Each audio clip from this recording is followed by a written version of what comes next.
I've seen a lot of bankers, and I've seen a lot of cops. I've seen a lot of lawyers pull out all the stops. I've seen a lot of children with their parents in their hands. I've felt a lot of women who refuse to understand. Well, I don't think I understand why we're making such a fuss. And I don't think I understand what's come of all of us. And I don't think I understand why we take this world for granted. I just want to get right back to Guitar Players Planet.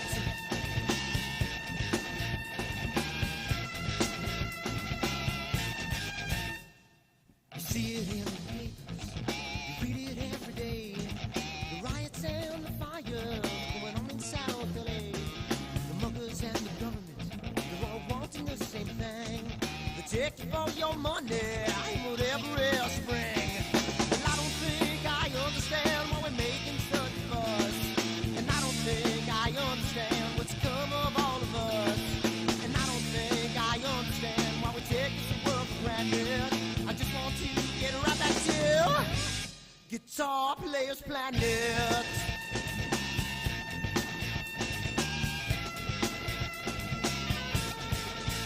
Take me.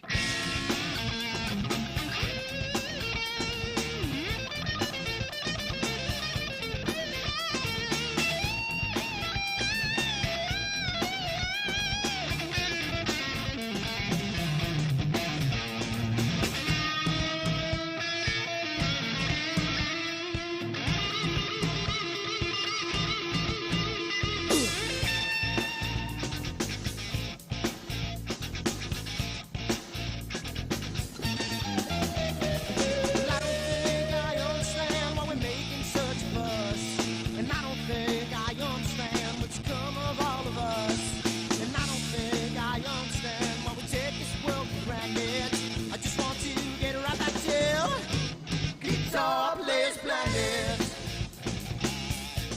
Guitar Players Planet. Guitar Players Planet. Guitar Players Planet. Guitar Players Planet. Guitar Players Planet.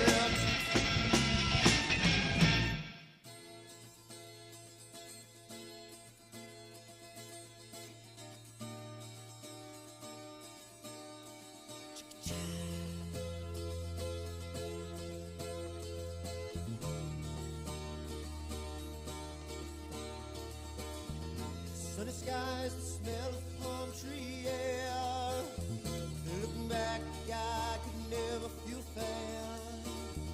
The way that music has touched my soul, the way that the South holds its control.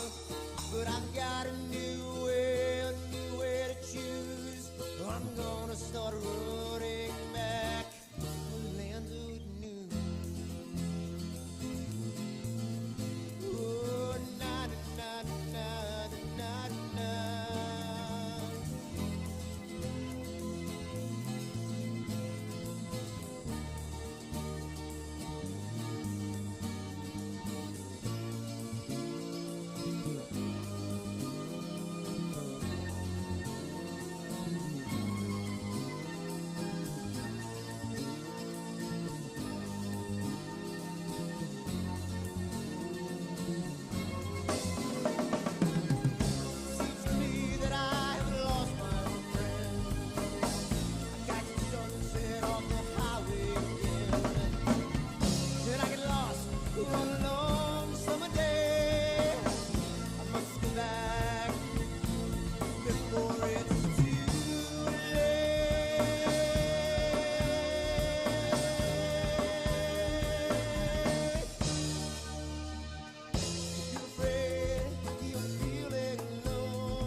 Hey, everybody. Merry New Year! Beef turkey time. New Year. Beef turkey time. Booyah, booyah, booyah. Booyah, booyah. What's up, AstroWorld? And we got our fourth with us. We do. We do? And yeah, it's like the fifth honeymooner. I guess I'm the new redheaded What's going on? stepchild. How's it going? How was your New Year, Christmas, Hanukkah, Kwanzaa, whatever? Kwanzaa, Hanukkah, Monica. Monica, L'chaim, I don't know. L'chaim. Mary, I don't know. L'chaim. But L'chaim. I guess that's L'chaim, you know. But no, but seriously, no, it was good. It was good. There was some sad news. My wife, my mother-in-law passed, but besides that, but she was suffering from MS for close to 20 years. So we knew, we expected this, at some time. So, but and it happened on Christmas Eve. Yeah. That sucks, man. Yeah. But, it's also bittersweet and also a blessing that, she's not suffering through this anymore. Yeah. So I know my wife's grateful for that, and, I'm grateful for that. But, it's still, no matter what day it is, it could be Christmas Day, Christmas Eve, New Year's Day, whatever. It's, whenever, that stuff happened, It whatever happens, day it happens, man. It happens. But besides that, Christmas was good. Holidays were good. What about you guys? I don't want to, sound all down and out here. We had the same thing over here at the Higgins household. We had actually, I had a coworker pass, 35 years old. She died from COVID. Ooh. She traveled. Yeah, she traveled to Virginia to visit her mother, who was dying of COVID. Picked it up and brought it back, and died a couple days later. Oh my God! Oh, that's great. I turned 35 Friday. That's good news. I That keeps know. me nice. Am I the oldest bastard here? I think I'm the oldest guy here. Yeah, you are. You are the oldest bastard here. I did, but you know what? But I did have a birthday. My birthday did. I'm 40. I'm now 49. So the 28th, Oh. my birthday was on the 28th. So now I am 49. So there was that. So I'm almost there, Dan. I'm almost there. What day is it? So I got 7, 14, 21, 2, 3, 4, 5, 26 days. I hit the big half century. Oh. Might as well just put you in the ground. Just be done with it. That's 50 years old, just so you know, time. So. Hey Tim, hey Eddie, Happy New Year, everybody. So enjoy it. I didn't find any Happy New Year. So All right. It's weird. So February 1st, I turn 50. March 1st, Jen turns 50. And then April 11th is our 10-year anniversary. Wow. So I am February, March, April. So you're going to be broke for the next 2 months. Yep.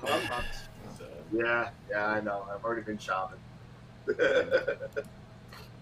But Christmas and New Year's was boring as all whatever, and basically stayed at home. I dropped the presents off at the nephews and nieces, and I had a drink and left. So, and my brother wants to know why, and I'm sure he's watching. So you already heard this, so it doesn't matter if I tell it anyway. But I haven't heard it. No, my brother heard it in case he's watching.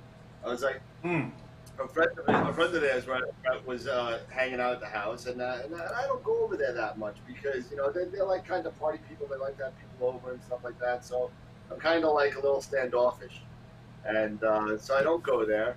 And so I go to drive. I see my brother's like, "Come on, man, have a drink, whatever." So I was like, "All right, have a drink."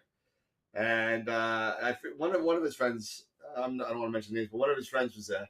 And he's like, "Oh yeah, I was saying I don't go nowhere. I haven't gone anywhere since for like a year. I haven't gone anywhere." And he's like, "Oh yeah, well I just went to the bar last week and I was there till like 4 o'clock in the morning." I was like, "All right, I'll finish this drink and leave." yeah, exactly. You and out with God knows what floating around with you. I'm like, "Really? Are you serious?" I'm like, "No, dude." I said, "I'm like, you're cool. Everybody's cool here. It's all me. I don't want, and I'm the one dealing with the public every day. Out of all. Yeah. No, but so Christmas was when we did a lot of Zoom. We did a lot of we had the one thing that was funny is that Jen has family in Nebraska. Okay. And it's the part of the family I never met. I don't know who they are. I've never met them. They didn't come to the wedding. Don't know anything. But I have had more contact with them this year than ever because I've never met them before. I mean, literally every 2 weeks we're on a Zoom with them. Wow. And it's kind of cool. They're really cool people. They're really good people. And it's just it's a different type of, I guess, existence at this point. So it is. It definitely is. With everything that's happening right now, and that's happened in the past, I don't know. For me, Zoom has been pretty cool, to get to see people that I haven't seen in quite a while, at least connect with them. I haven't literally seen them, but just connect with them and stuff like that. So it's been kind of nice to do something like that. Yeah, and then we do like stuff like what is it, the Jackbox Party? You ever try that? No. Oh, that's some fun stuff. That's fun stuff. Yeah. So there's like little games that you can play, and you log in on your cell phone, but you're playing on Zoom, and you share your screen, and it's like games, like it's it's like games that you can play with each other, and you choose the answer on your phone, and it all gets loaded up to the cloud on them, and you see it all on your TV because you're sharing the screen of the game. That's cool. It's kind of cool. Yeah, it's kind of cool. That's kind of cool. Yeah, then there's also like murder mysteries. Like like murder mystery theater. Like you can like a whodunit. It's escape. More of a questionnaire type deal. Okay. Oh yeah, no, the murder trivia mystery game, whatever it is. But there's also escape rooms that you can do now too. So you can do escape rooms and get everybody in on Zoom and do it all together. It's kind of cool. Okay. Did you get any imaging done? I'm doing it right now. What are you imaging? Because I'm not imaging nothing but clouds. Yeah, same here. Looks like you're gonna be imaging a hangover tomorrow, but I'm a big fella. I can handle it. That is true. I am not as big as my friend Tyler, and I will probably have the hangover. I'm just 290. That's it. Well, I just came under 200. Well, I'm 6'2", so I don't know if that helps. I'm 5'9", so you got 5 inches on me. Dear Jesus. I'm 5'8" after a good chiropractor, and I'm at 212.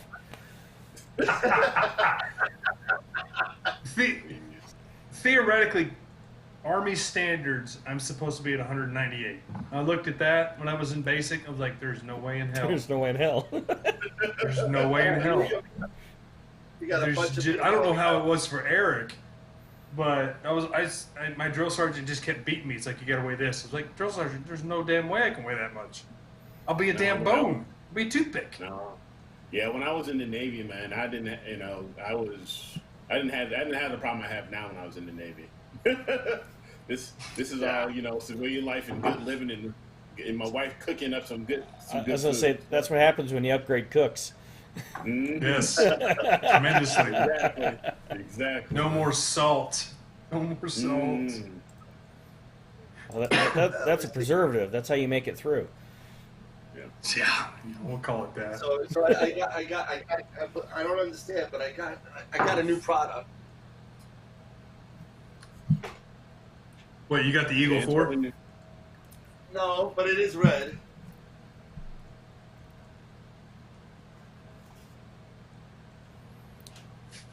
The suspense is killing me. Asato So 2. I was, yeah. Now, the is Asato that 2, is that a rotator, Dan, or is it just an autofocus? No, the Arco is not out yet. It is not a rotator, but the Arco should be out supposedly first quarter. So, Okay. but I mean, this thing is solid. I mean, and look at this. Everything's in there. I don't have no moonlight motor on sticking out the side.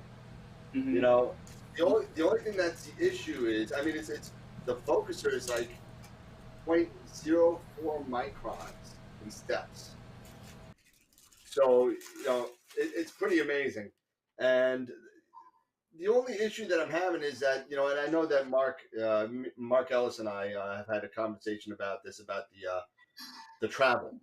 So the Of travel course is a you lot. did. It's got the girth though, but the travel of the focuser is only about 2.25 or 2.5 inches. I remember, if I remember right. Mm-hmm. So you got to add some extension tubes probably here. So here's the issue. Okay, so now Does it come with extension tubes? It does not. It does not. Oof. For $45, you get a 15 millimeter extension tube that will fit the Jesus. focuser, which I did not order, and I just ordered today. However, the big problem is, and if you guys remember the post that I put up about months ago about adapters, I need another adapter. Shocker. So yet again, I visited Precise Parts for $121, and I got an adapter to fit M56 to the William Optics rotator, the M63, and so I need that. Is that what that thread is M68? No, this is 56. 56. 56. Okay. But the William Optics manual rotator is 63. It's 63. So is that just to manually do for full frame cameras? Yeah, exactly. So you can manually rotate everything. You just put it in the back and you're good to go. That's what I have on my 102 to rotate, because I swapped out for the Moonlight, so I can't just loosen the flange bolts. Yeah. So how much is that Asato plus extension tubes plus the Precise Parts? You're looking at what? The Asato 2-inch itself, the Asato 2-inch is $645. Okay. That's the focuser. Then you need the flange via scope, so you're talking about another $100, $120 for the flange. And then I you know what, I may not even need the adapter. I bought it just to be safe because I didn't trust the focus travel. Yeah. If I don't need it, I don't need it. But most people will need this, which you could get this from Blue Fireball or somewhere. You don't have to get the Prima Luce brand. But this is an M56 to M48 adapter to go right from, right to M48. So they have that for the Asato 2, and then this is the flange for the Esprit. The good thing is the Esprit 80, 100, and 120 are all the same flange. So. Oh, that's good. That's a plus. Yeah, because I was talking to Ron. Are you going to do something as far as a video on putting it together? Would you do a video? Yeah. All that. Yep. I'm going to do that. I'm waiting for the one adapter. So if you have ever ordered anything from Precise Parts, you know it could take some time. So they're good, and it's exact, and it's totally convenient, but it could take 4 to 6 weeks for it to arrive at your house. Yeah. So Mark made it funny. He said, with all the parts that you added up together, you could have a Nightcrawler and be done. Mark, shut your mouth. I mean, I happen to agree with Mark. I do happen to agree with... The Nightcrawler that I would need would be on the realm of about $2,600 for a focuser. No, you wouldn't. Yeah, I would. You need to talk to Ron then. Oh no, I'm talking retail. I'm not I'm talking retail. Retail. Okay, retail. What are you trying to do? A 3.5 or a 3-inch? No, 3 inch. Just a 3 inch. Yeah, don't need I don't more see a than 2.5. reason why. Yeah, I you don't even don't. need 3 inches is the max. I don't understand why people think that you need a 3.5. It makes no sense to me whatsoever. Unless you have a super large format camera, you don't need that. Even full frame, you're never going to be able to touch Even it. full frame, you're not going to mess with it. 3 inches is the max that you need to go. Yeah. Right now, I have the 2.5 Moonlight. Right now, So you're Because I'm fine. looking at the. I could Yeah. go with a 2 inch. Well, because even I'm looking at. Go ahead. well, at the 2.5, even with the 3.5-inch draw, you've still got plenty of light that's never going to mask the edges of your frame. Your filters are going to damage your image path before the Correct. focuser Exactly. will. Exactly. I mean, if you put a 2-inch filter on a full frame camera, you're going to get vignetting before it even enters the draw tube. It's just it's the way it is. Because I'm looking at for the 120 as a night crawler, and do I want to just go with a 3? Or I mean, there's no point in going to 3.5. I'm never going to do a full frame camera because I just ordered the 2600 monochrome Mark Ellis. Again. Again. Shut up. COVID. we got 11 people watching. We got Eddie. I see Scott. Yep. I see Mark. Tyler's talking to Mark. Mark's Jessica's talking to on. Tyler. There's Jess and Winky. Winky's on. Yep, Winky's on. And then over on Facebook, And, we've got Christoph Thompson. Okay. How you doing, guys? Hello, everybody. You didn't answer the question, though. What are you imaging? Since you're imaging, That is true. what are you imaging? Yes, you. Me? Yeah, Dan. Oh, yeah. You're the only one imaging. The rest of us have clouds. All of us have cloud. We have to go through you now. Let me see. Let me see if I can get it up for you. It's the same thing as imaging, but I'll get it up on the screen for everybody. What is it, the Heart Nebula again? No, man, come on. I did that. Oh, it's actually focusing right now. I gotta give you actually crap. moving It's fun. It's moving to the green filter. Give it a second. But what I'm doing is I got about 6 or 7 hours of the California in HA. Ooh. What and telescope? What's that? What You only telescope have again? one. The 80 Esprit. Not yet. Wait till March, Eric, and then he'll have 2. I'm hoping I have it for my birthday, so that's in 4 weeks. So I'm hoping we'll be okay. Well, you So better. say he's got I'm 3 gonna knock on wood scopes. for you. He's got 3 scopes. One's in the box behind him, and he got 2 nights of light on it, and now he's getting rid of it. Yeah, I'm sorry. It's gone. So if anybody wants a scope, here you go. So I'm not one to talk. I'm getting rid of my 3rd one. You know what? I just realized, sometimes you buy a scope to try something out, and it just it's just not your cup of tea. So basically, what I figured out was that Newtonians are not my cup of tea. I don't want to deal with collimation. I don't want to deal with coma correctors. I don't want to deal with all this craziness. So now it's going on cloudy nights. So That's what I'm doing, Dan. Is I'm going to try the 208, see how I like it, because I've never ventured into Newtonians. I've done enough QCing on a Newtonian, but I never imaged through one. Well, So it's going to be an interesting. Yeah, I think I posted it up. I think I did a M27, a really quick and dirty kind of thing. But I mean, it looked nice. It looked good, but it was, I went from 400 millimeters to 750, so I doubled my focal length, which got me in a little closer. But I wanted more. I wanted to get, it wasn't that drastic of a jump for me because I've imaged at 1,000 before.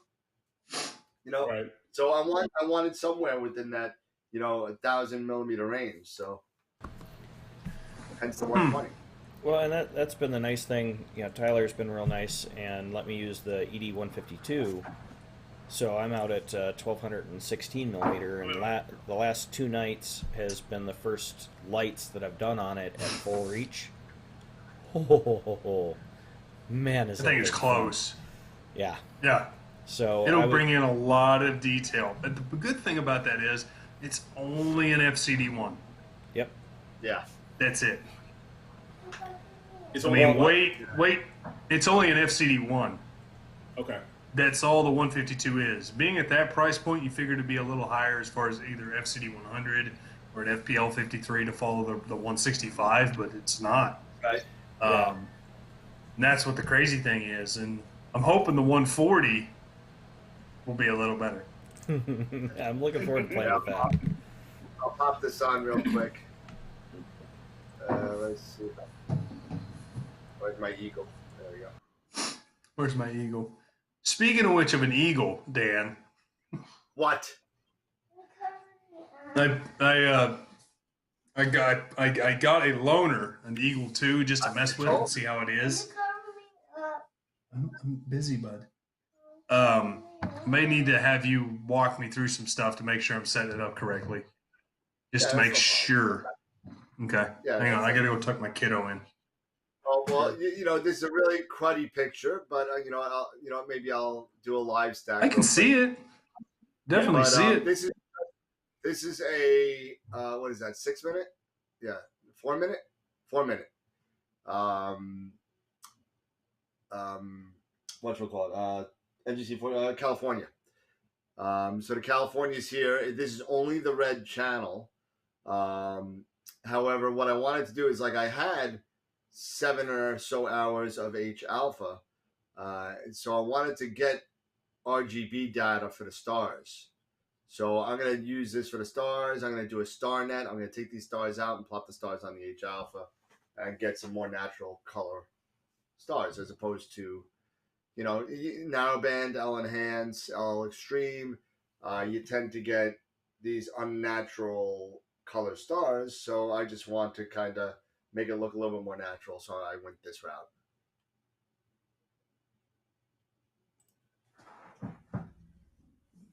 I think that looks real good, Dan. Yeah, I'm looking not too forward bad. to seeing once you get all that pulled together. Yeah, no, it's gonna be good. I mean, I let's see. Do I have? I think I have. Yeah, I have. I'll minimize this guy.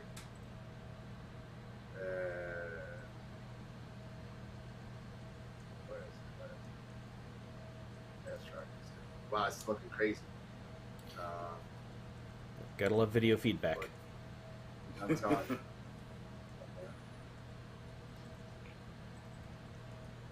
This is, what's the HA? Okay, so this is a 10-minute shot. That comes up. There we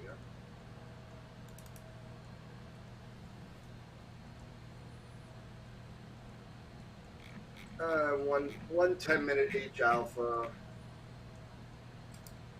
There you go. So I'll pop all those together. I'll get the H alpha, make it nice and red, then pop the new stars, then we should be good. Oh, by the way, I got a new version.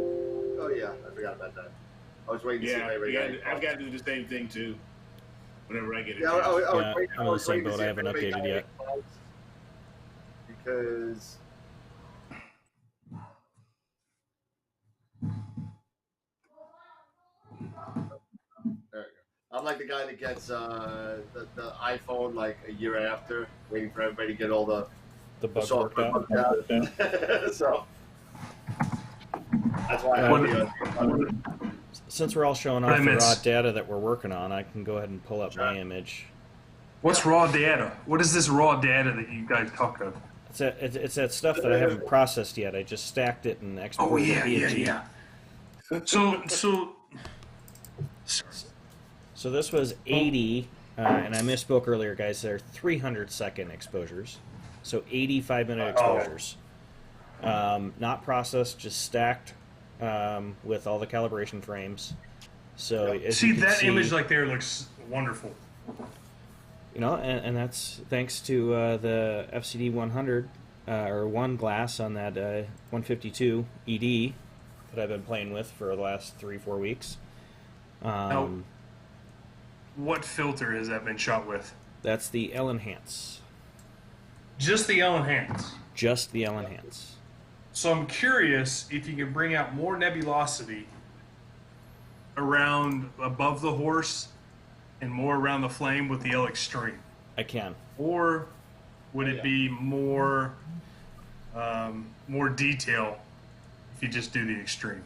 The problem with doing the extreme is you won't get the yellowish orange in the flame. Well, you get more red than anything else. Correct. Yeah, it's almost extensively red, which is where if I add additional data to this, doing L Extreme just for the horse head itself, and then paint back in that orangish pink that I'll get down in the flame once I get the processing figured out, and spend some time in post on this. But that was throwing some images and letting them stack today. I think if you get with Gary Palmer on your wonderful Christmas gift that someone bestowed upon you, I think you can actually bring that up quite substantially well. Yeah. Well, and that's one of the things that we had kind of talked about. We did only get about a 5-minute email back and forth, so I'm waiting for him to go through the data set that I sent him. But I ended up sending him Horsehead? I didn't send him Horsehead. I actually ended up sending him Rosette because I really want to be able to pull out that orangey pink that I can't seem to do with anything I've done so far. And I know that there's blue in there that I can pull because I did a set in L Pro, and then I have 3 sets in L Extreme. So I'm hoping to be able to pull that bluish pink out of the L Pro and be able to get that in with the L Extreme data. I mean, Gary would be the one to do it. That dude is phenomenal. I've never had oh shoot, the Dan classes that he's taken with Warren Keller or Ron Breacher, but Gary, Gary knows his stuff. Oh my lord, he knows his stuff. Yeah. But as far as Ron Breacher and Warren Keller, I've never had their classes, so I don't know. Well, I'll tell you this. I went on a class last night. The masks. They did masks unmasked. And you know what? I can't wait till the one after this because I don't want to make it sound like I'm better than what I am because I'm not. But it was a little bit. I'm a little bit beyond the just making of the masks. I know a little bit more about the intricacies of the masks and how to get, like, if you got, the scale levels, what they mean, and the upper and lower levels, and how you kind of could manipulate that to get better results. How to use the curves and the histogram transformation to make your mask more efficient. And I think that the next class, which is in February, I think it's February 4th or 5th, it's that Tuesday, whatever that Tuesday is, they're doing the advanced techniques. So I'm really interested in that and to see what they got. How much are those classes again? $35. $35. For a class? For a class, $35. $35. How long is the class? A couple hours. Holy shit! Sorry, pardon my French, but that's a good deal. Yeah. It's a great deal. Yesterday they had 78. They had 78 people online, and at the end they also give out some free stuff. So they gave out door free prizes. $100 Optolong gift certificates and 30% off any QHY camera coupon. So we're going to be going then. So you get some nice door prizes if you do it. So and then they hold on to it for what, like they keep it. Once they do the class, you can still sign up and do it, and go and look at the video up to 3 months later. It's 3 months. Oh shoot! You can follow up and do that, and watch the video over and over for 3 months.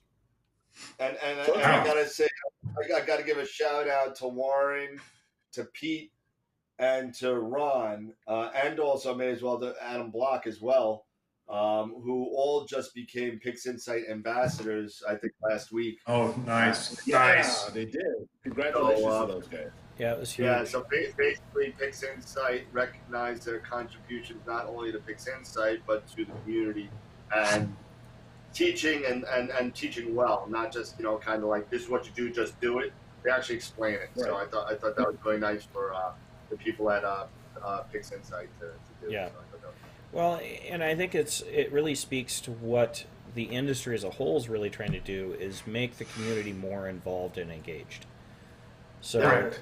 seeing that they're cultivating this, kind of like Explore Scientific did with the Explore Alliance, in being able to sit there and really kind of draw everybody together, make it more of a communal effort, and share those values. It's really cool to watch. It is. Yeah, it's really awesome. And actually, one of the people that won the first week, she went to the class. She's actually a student of mine that I've been teaching on the side, and she actually won the 30% off a QHY camera for the first week.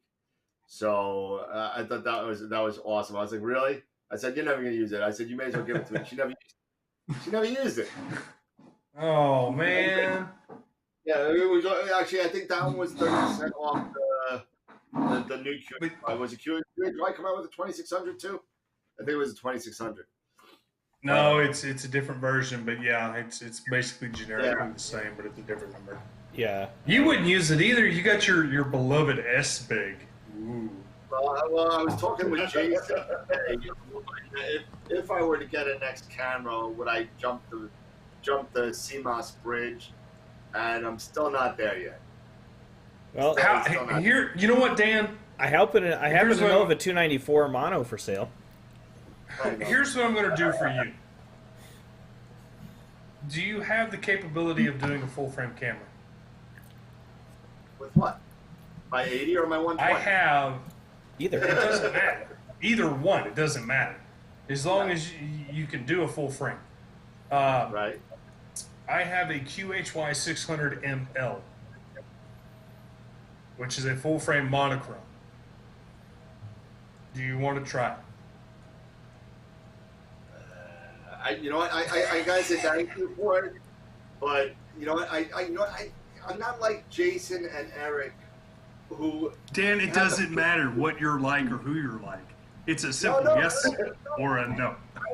I don't want to be the tester. I don't want to be. I want to do my. You're not testing it. You're not testing. You're trying educating. You're educating yourself. Educating. You're trying to figure out. But it's not costing you any money. It's $0. The only thing it'll cost you is shipping. All right. I don't get it. It's either that or I can send you a 183. What do you want? But here's the issue. I don't have a filter wheel that will fit that camera. Oh, well, then, yeah, you're going to have an issue. Wait, didn't you just tell me that I don't need a filter wheel to shoot mono? And it's true, you don't. As long as you have a 2-inch capability, you can screw the 2-inch on the filter. Guess you're going to have vignetting, but it's not a big deal. You're going to It's 62 megapixels. Anyway. It's 62. While I'm watching you guys. It's 62 It is megapixels. 62 megapixels. That thing is a beast. You can lose a few. Mark Ellis hasn't bought it yet. I'm surprised Mark hasn't bought it yet. Oh, wait, he has. Not He the has- 600 ml. Yes, the 600 ml and the 6200 MC. He bought the QHY mono, and then he bought the ASI color. I really wish he'd let me try the full frame color. I really wish he would. But he will never will. I'll work a deal with him. I'll work a deal. So, getting onto some other stuff. How's the Eric's feeling left out. the iTelescope stuff? The telescope. What is it? iTelescope or Telescope Live? Telescope Live. Telescope Live. So I just got an email from Alex Curry yesterday. Okay. And me and Jason were talking about it.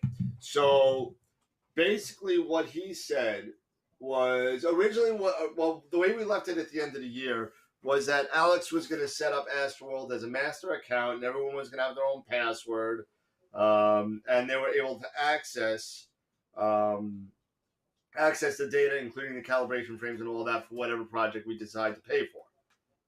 Right. Fine. However, now he said what will be easier is if we just do purchase it and then put it on the AstroWorld website. Now that we have a website, that they can come and grab it with a password that we put on our own website. Sure. So, Okay. so I think that's where I'm going to go. I spoke to my.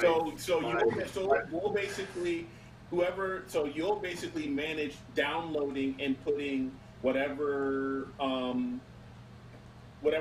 data sets we have available to us. You'll be the one to put them onto the website and inform our users or our visitors who want to join in to have the opportunity to use these data sets. They can sign up and then download with their specific account and try this stuff out. And right. And the one thing I'm struggling with a little bit is that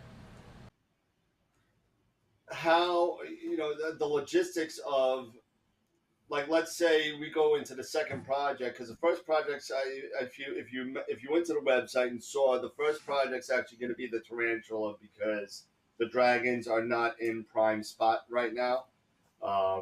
So the dragons will probably have to be spring. So that's the first thing. And that's late spring, correct? Yeah, it's like June. It's like almost May, summer. June. Yeah. So so we're gonna have to wait a little bit for that. But the logistics of, okay, well, we have actually right now in the account, we have, just so you know, for some full transparency here, right now at this moment we have 3 people who donated. We have a total of $225 in the account right now. Where do people go to donate? Okay, so here you go. So if you want to donate, you could actually, I'll share the screen. There you go. Thank you, Jason. Well, either share the screen or post a link in the chat. Okay, so the link is on the bottom. Jason just put it up, and it's www.astroworldweb.com, and that is a live website. And you go over there and you go to the link where it says contests. You go to contests, hit the Southern Sky Target Challenge, and then there's a PayPal link at that page. So just so I can show everybody, because sometimes it's a little easier to see than it is. It was astroworld.com? AstroWorld Web. AstroWorld Web. World Web. Ah. All right, so this is the AstroWorld website. There you go. And then if you scroll a little bit, you'll see up at top it says contests. AstroWorld Southern Sky Challenge. Okay, and okay, well, it's still under development a little bit. So I put some rules in there. So some rules. The dates may change based on how fast we raise funds for the project. Anyone who donates will have access to the data, including calibration frames. No minimum donation is necessary, but remember that it's $1 per credit, and we need many credits, so it's expensive. So just, don't just donate $3 because. Yeah, exactly. So how much do you need? How much you need? I would say minimum 20 credits. But I don't. $20. The average donation has been about $65. So how many credits is $100? What's that? 100. It's $1 $100. $1 credits, $100. That's about $140 per hour. Yeah. So just remember that. Tyler, hold on a second, so everyone else could hear that it's $1 per credit, but some telescopes are more than 1 credit per minute. So you got to remember that the bigger telescopes, like the TOA or the ones in Australia, the Richter Crichtons that they have, are like up to 2.7 credits per minute. So it's almost $3 a minute. So just remember, just keep that in mind when you're, I'm not trying to be a money gouger or anything. I'm just trying to say that if we're going to do this, just don't expect to get all the data if you donate $1. Right. All donations, full transparency. I'll make a statement every week on what's in the account and what we've spent already, just so we could, keep honesty and full transparency. All donations will go toward data acquisition, no question. Right. We will collect for this project for the Tarantula Nebula until the end of March, or until we have enough to get 5 hours worth of data, whichever comes first.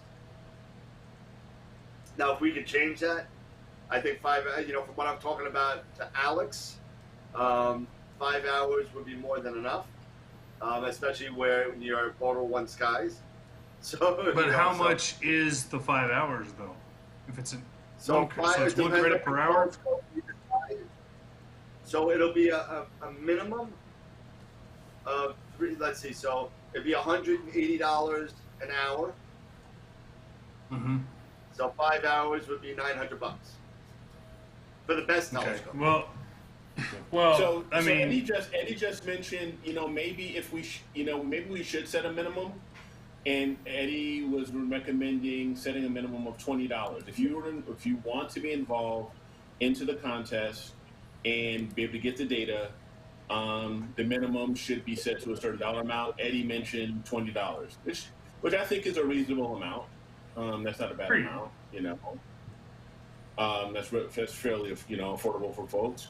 And one of the great things personally that I think that's going to be great for this is not only just, you're going to get this contest and you'll be able to get some cool, opportunity to have some great prizes or anything like that for camera concepts, but to learn even more on post-processing.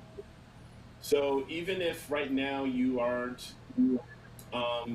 that far along in purchasing gear or anything like that, if you want to have the opportunity to jump into learning post-processing, and post-processing some really cool data, like from the Southern Hemisphere or from places that, you may not ever get a chance to see.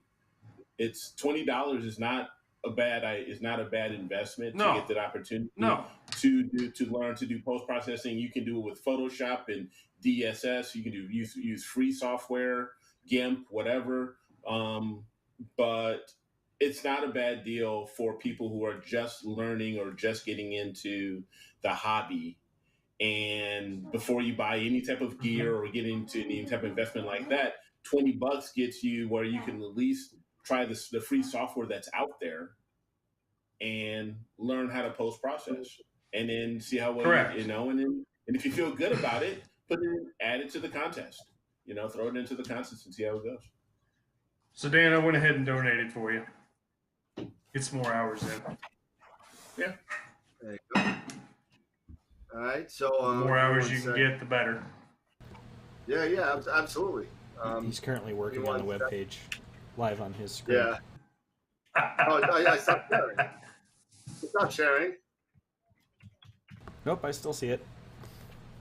And donation of $20 necessary.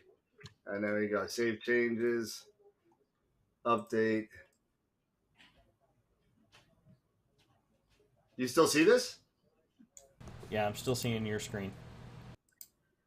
All right, well, here you go. So here's the page again, and if you're still seeing it. So now it's a minimum donation. Oh, okay. That's what I thought. Yeah. All I see is Eric and my ugly mug.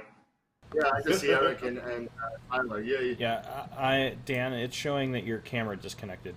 So you might need to reconnect. There we go. All right, well, here you go. So share this again, and we'll go back to here. Now you can see it again.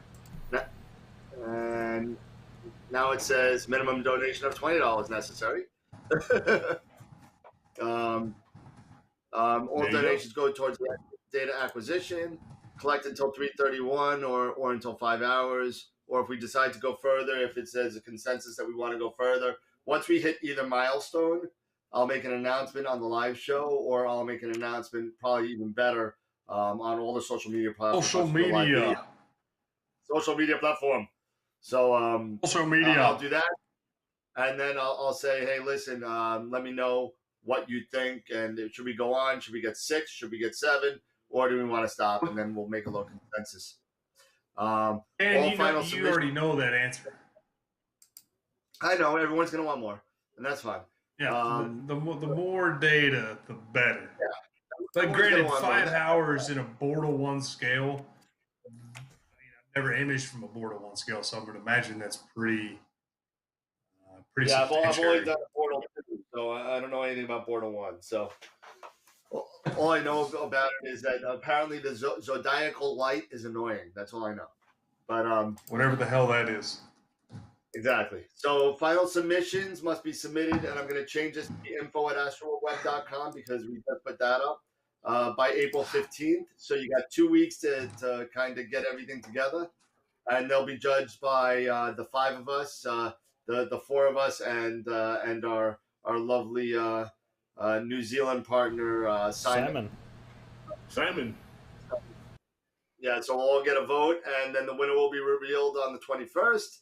And Camera Concepts and Telescope Solutions will be granting us a $100 gift card to Camera Concepts as a grand prize for the winner. So there you go. Wait, maybe the next contest, Explore Scientific, can get in on that.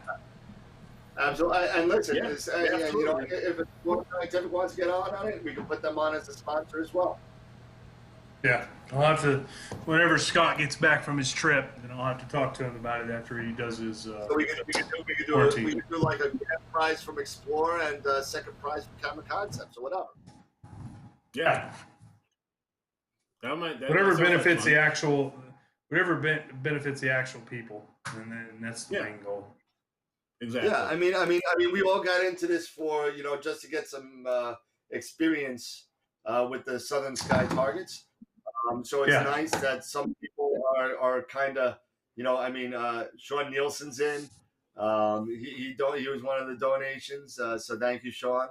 And who else? Alex, a friend of mine, Alex, donated. I think Eddie also donated as well. So the more donations we have, the more data we targets. So, the more targets we get. So absolutely. Yeah, so exactly. So if we move on to next, we want to go to I'm gonna botch this pronunciation. The Magellanic Cloud. Inside the other one where the Tarantula Nebula is not. Magellanic. But the Magellanic? The M Cloud. Yeah, the Magellanic. The M Cloud. So the big cloud. And the small, yeah. And there are other ones that are other targets that are kind of on the border, so you can kind of maybe we want to do maybe we want to do Omega Centauri, Alpha Centauri, maybe we want to do that. Globular clusters create different challenges when it comes to processing. Yeah. And maybe we don't just limit it to the Southern, but Southern will be getting started with now. But there's going to be opportunities. With when you're doing Bortle 1 skies, you're going to be able to get a lot of data for a little amount of credit, at least from what I understand. Oh, now, if we really want to challenge people, then we can take and give them content from a one-shot color in Dan's area and see how they do at Bortle 10. One-shot color. There you go. That's what you do. That's what you do. Like, sit there and try. Let me tell you. The top 4 people have to take and do that. So once you win, you know what I'll do? I'll take some just LRGB from my backyard. No, because LRGB is helpful. You need to do one-shot color where they got to pull out all the crap from the fact that it's because they have to be dealing with. I do get some light pollution functionality with the LRGB, but I'll send you my 5300. I'll send you my 5300. You can take and throw that on bare filter.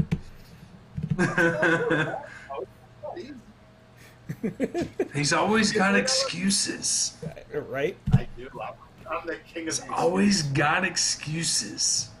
You know, I got to get him out here because I keep on telling people at work, you know, excuses are the tools of incompetence. So, Well, that's I know what the tell them. banner's going to be in the warehouse tomorrow. And Let me tell you. that's some of the oof. You know, I mean, I'm sorry, I'm gonna take being the oldest guy here, being in the same. I don't know how long you guys have had in your businesses or your personal lives or whatever. I've been 35 years in the same business, and you know what? I gotta say, the younger crowd that are coming in that are lying to me about whatever it may be. Suck at it. I keep on. No, I keep on telling. I said, listen. Go ahead, You Dan. cannot- Keep going. Dig your Stop hole. lying to me. I made these lies up. Stop lying to me. Dig your You know? hole. Keep digging. Keep digging. What? Why? What did I do? Did I do something wrong? The younger folk. The younger folk. Just keep digging, buddy. Just keep on digging. Hey, I've listen, heard it all. One thing gooder about the younger folk is you guys could drink more than me. Correction. Aiden. I can't. Oh, Aiden's on. Jason Oh, well. can't because he's a eunuch. He can't just drink. Clearly. I had one shot of whiskey the other day to take the edge off, and of course my daughter wakes up, and I'm trying to calm her down, and I'm like, But I mean, there's you know, that's the thing within this industry that I've started to notice with being with Explore Scientific is people are not mechanically inclined as I thought they were. No. I mean, I come from No. a background of maintenance. All I've done is tinker with boilers, chillers, all sorts of stuff. And I usually have to just problem solve and figure things out. And there's particular people that can't figure out the simple stuff. It's They like can't- they can't take engineer- the bolt out, look at it. If it's not the right size, get a longer one. That usually works. Put it right back in. Yeah, I mean, it's interesting because you know what? I had a friend that was a good friend of mine, and he's around somewhere. I don't know. He just kind of dropped off the face of the earth, and I didn't really own a digital caliper until about 2 years ago. so yeah.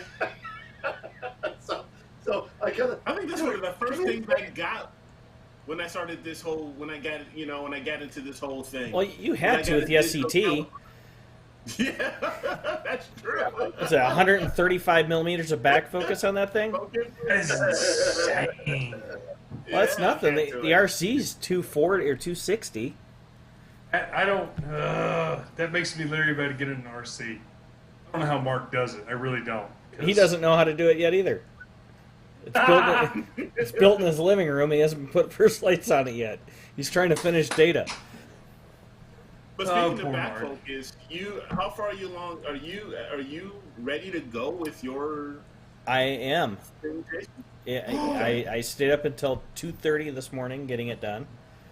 Boo-hoo. But I feel confident enough to make a fool of myself in front of public and show off what I think I know about back focus. Okay, let's see how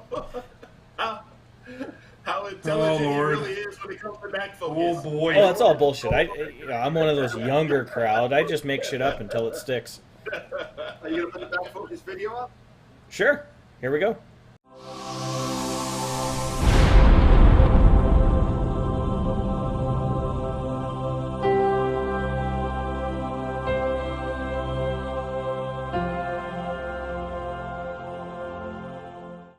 Hello and welcome. I'm Jason Janes, one of the hosts of AstroWorld TV, with a video about back focus. It's seemingly one of the largest stumbling blocks for beginners and intermediates alike. So let's take a few moments to go over what you'll need to find appropriate back focus and go over some of the tools and hardware you'll need to successfully achieve it. Back focus is really pretty simple once you understand it. It's simply the space that's required from the rear of the imaging train to the sensor. There is a common misconception that everything has 55 millimeters of back focus. That's not always the case. Every telescope, focal reducer, field flattener, and coma corrector require some form of back focus. I only have personally dealt with refractor telescopes, so that's mainly what I'll be referencing. But there are also reflectors, as well as catadioptric scopes, that require considerably longer and shorter back focus measurements. You'll need to base your measurements on your specific setup, but the principles are pretty much the same. These measurements should be clearly displayed in the manufacturer's documentation or listed on their website. Though that's not always the case, and you may have to work through a little bit of trial and error to achieve your desired result. Once you find the back focus measurement you're going for, then we can start doing some math. The measurements that we need to gather are as follows: the camera sensor back focus, additional hardware like a filter wheel or sliders, and any focal reducers or flatteners that you'll be using for your setup. Once we have this, we can then see how much space we need to make up using spacers and shims. There's an important tool that I think a lot of people overlook. We need to find a way to measure and verify back focus, and to do that, you're going to need a good digital caliper. They're not very expensive. I got this one online for about $30, and you can find them at most hardware stores. Just make sure it's decent quality, has good reviews, and uses commonly available batteries. As you troubleshoot, it'll be very critical to verify measurements as you make adjustments. Now that we've compiled the hardware measurements, we need to find the remaining space to fill to achieve proper back focus. We will do this with extension tubes like these. I purchased this set online that has 5, 10, 20, and 30 millimeter tubes. Typically your camera will have shipped with a set, but if you use other items in your imaging train, then you'll more than likely need additional tubes. So having a set with various sizes will allow you that flexibility. Next, you'll need a good set of shims. My ZWO cameras came with a set of poly ones, but I found those to not be perfectly uniform, so I ordered a set of blue fireball shims that are made of metal. This particular set comes as a 10-piece assortment that are M48, and also come in M42 and M54 as well. These shims go from 0.1 to 1 millimeter, allowing for easy combinations to help you achieve that final bit of spacing that you're going to need. So now that we have this, how do we get to our number? Well, since I already have this scope on loan from Explore Scientific and it's already set up, we're going to use this for our demonstration. They were kind enough to also include their FFFR, field flattener, and 0.7 focal reducer. The FFFR comes with an adapter plate that directly mounts to the dedicated Astro camera using M42 threads. The measurement required for this setup happens to be 55 millimeters according to the FFR documentation online. So let's take a quick look at a visual as I run through these measurements.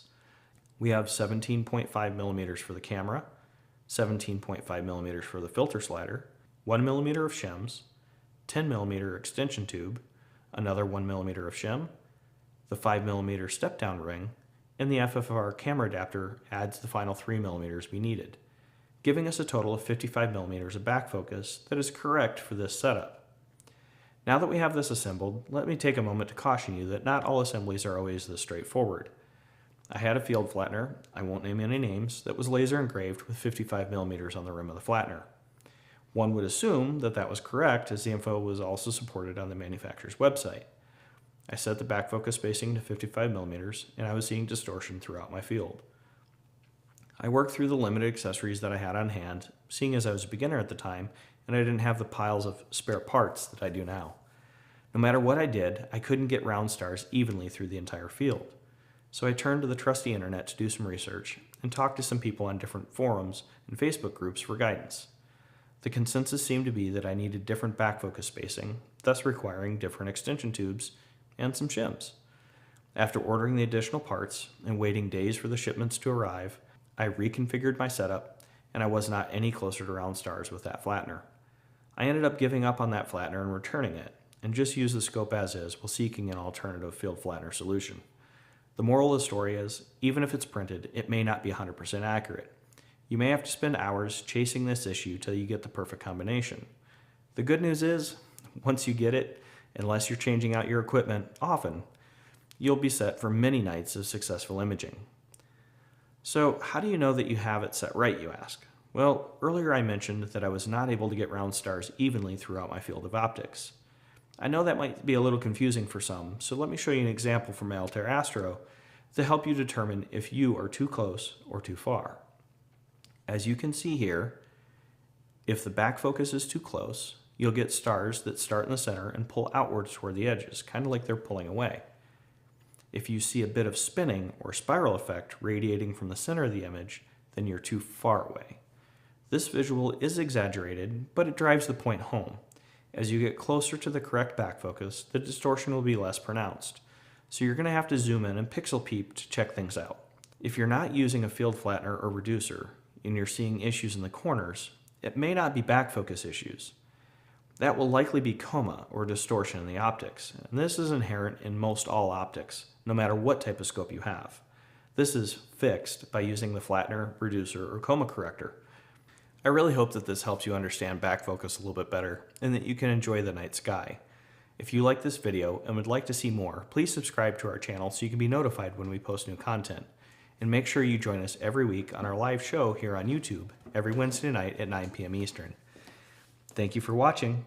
Thank you for watching. Keep imaging. Keep imaging. Keep educating. Keep educating. And clear skies. And clear skies. We'll see you next time on AstroWorld TV. Good job. I love you, big girl. Love you, Daddy. So there it is.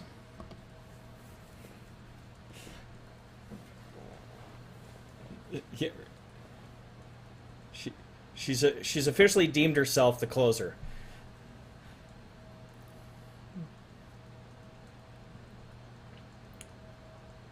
He had to step out a minute.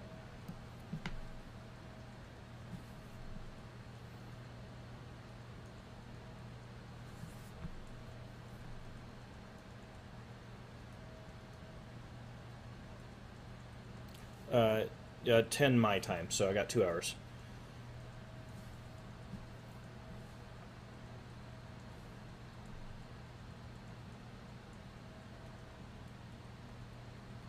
Thank you. Oh, nebula. And if I zoom in here, you can start seeing how things are starting. You can start seeing how things are starting to go away, right? Yeah. So that's telling me that my back focus is probably a little too far, is a little too close. Or is it the other way around, Jason? So you're seeing spiraling out. So here I am. So basically, so if I'm at the center here and I'm pulling in, it's elongating a little bit, for example. Yeah, it's going towards the end. Yeah, so it's going toward, these are heading toward the end. So that means you're too close, I think. Right, Jay? Yeah. Right, Jason? Yes. Are you there? Yeah, you're too close. So maybe you need to take a millimeter out and try it again. Yeah, I mean, because you're like almost there. Right? You're probably 1 to 2 millimeters out. Yeah. You're not that far off. So I'm not that far off. So this is basically what I'm talking about, what you were mentioning. So with something like this, I need to get, maybe I'll look at getting those blue fireball shims. But could it be tilt? It could, It depends if it's in but he's got it on all 4 quadrants. Yeah. Pulling to the center, so it's probably not tilt. Okay, it's not on one main quadrant. Okay. No. So yeah, so here's on the other side. I'm sorry about that.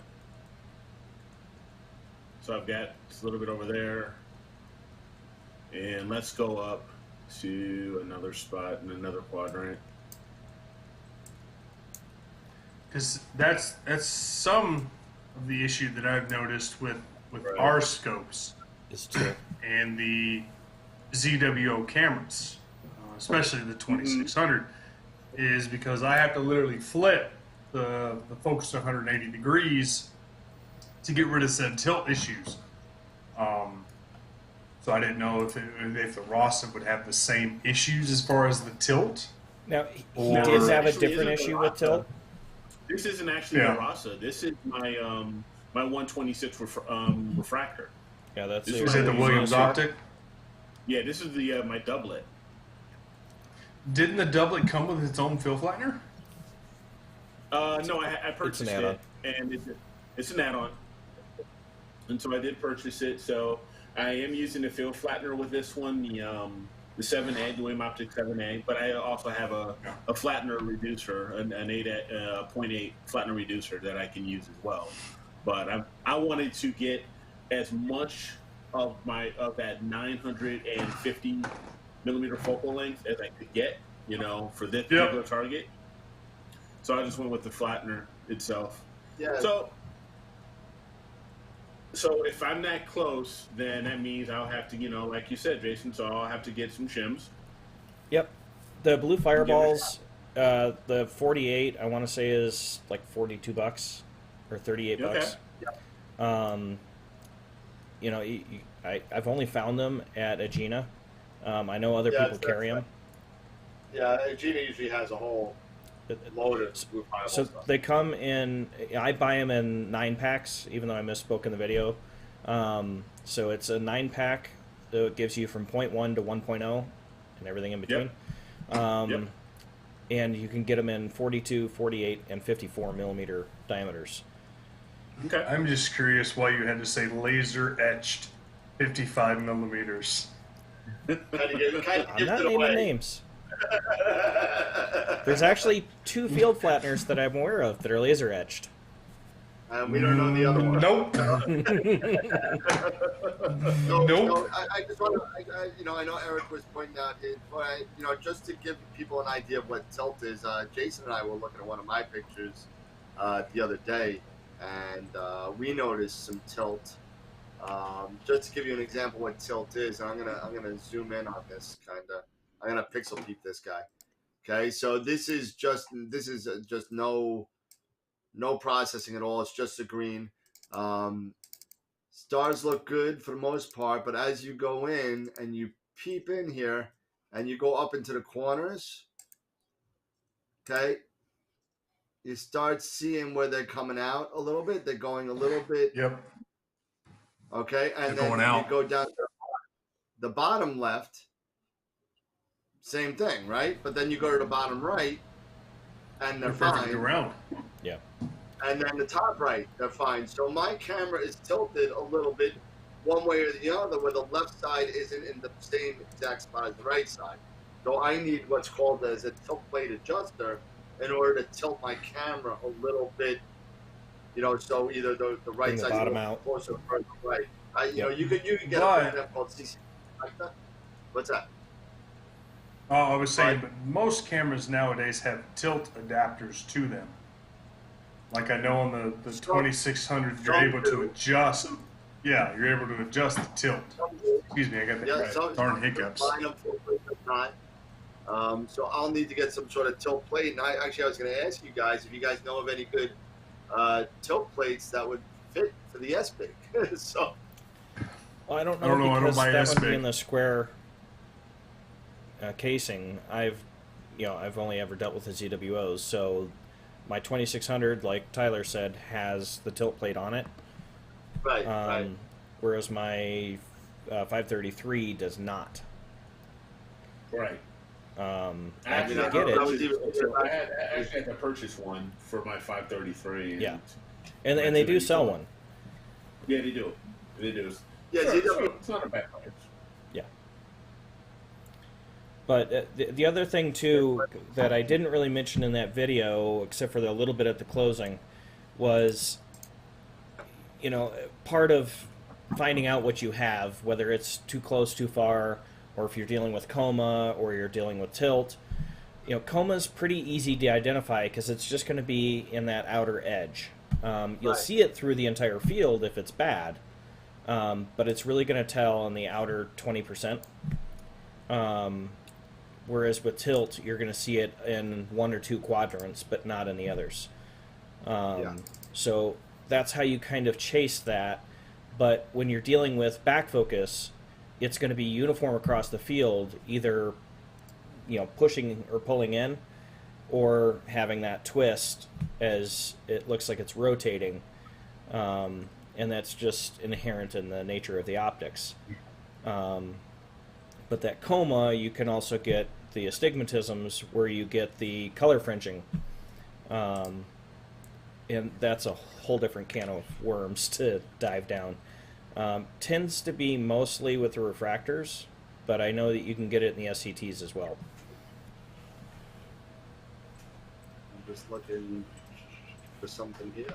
Tyler looks like he wants to correct me.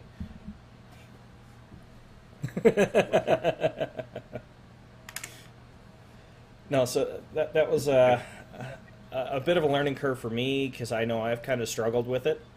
So I kind of wanted to go through the process and figure out and put a video up for everybody to kind of get a bearing on what you're looking for. It, like Dan said, is going to go live tonight. There we go. So it's going to go live tonight on YouTube, both on my personal channel and on the AstroWorld. But I'm hoping that this helps people, and hopefully we can get some traction. We have more stuff in the works. I know Dan's got a video that he's working on. I've got one or two more that I want to get to eventually. Mine's done. It's actually going to be up. I've scheduled it for next week. So Nice. basically, that one's going to be my what is a refractor? That's what it is. So I've been fortunate enough to see it. So What's I'm that? looking. I've been fortunate enough to see it, so I'm looking forward to seeing it launch. And I made it loud enough so you can hear it now. So that's even the good thing. So that was really. I don't know what happened with the sound, but that was really low. Yeah, we got it fixed. Yeah. So I don't know what happened with that. Well, and hopefully once I get some post-processing techniques a little bit more dialed in, I'll try to do justice to the scope that I've been reviewing with the ED152 and get that video live hopefully in a week or two here, so you guys can see that. It's a hell of a scope. I'm remarkably impressed with its capability. You know, just finally last night and a half doing some flattener only imagery, as opposed to the reducer with the FFFR. It's been a lot of fun. Yeah, I can imagine. Everyone's getting toys but me. Yours is on a boat. You It's know on how its to way reach here. out to people. I know how to reach out, right? You know, see, I'm content. That's what it is. I'm content. No, you're not. Here we go. Because if you were content, you would have ordered the 120. Yeah. No, I'm content with the stuff that I'm getting or am getting. So when are you gonna get the 150 next? Not until I get a new mount. Well, I hear those What's wrong with- 70Gs are real nice.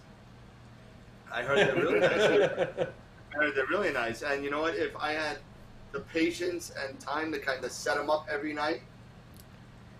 But Until I that's get a nice another thing. pier. I'm on that tri-pier.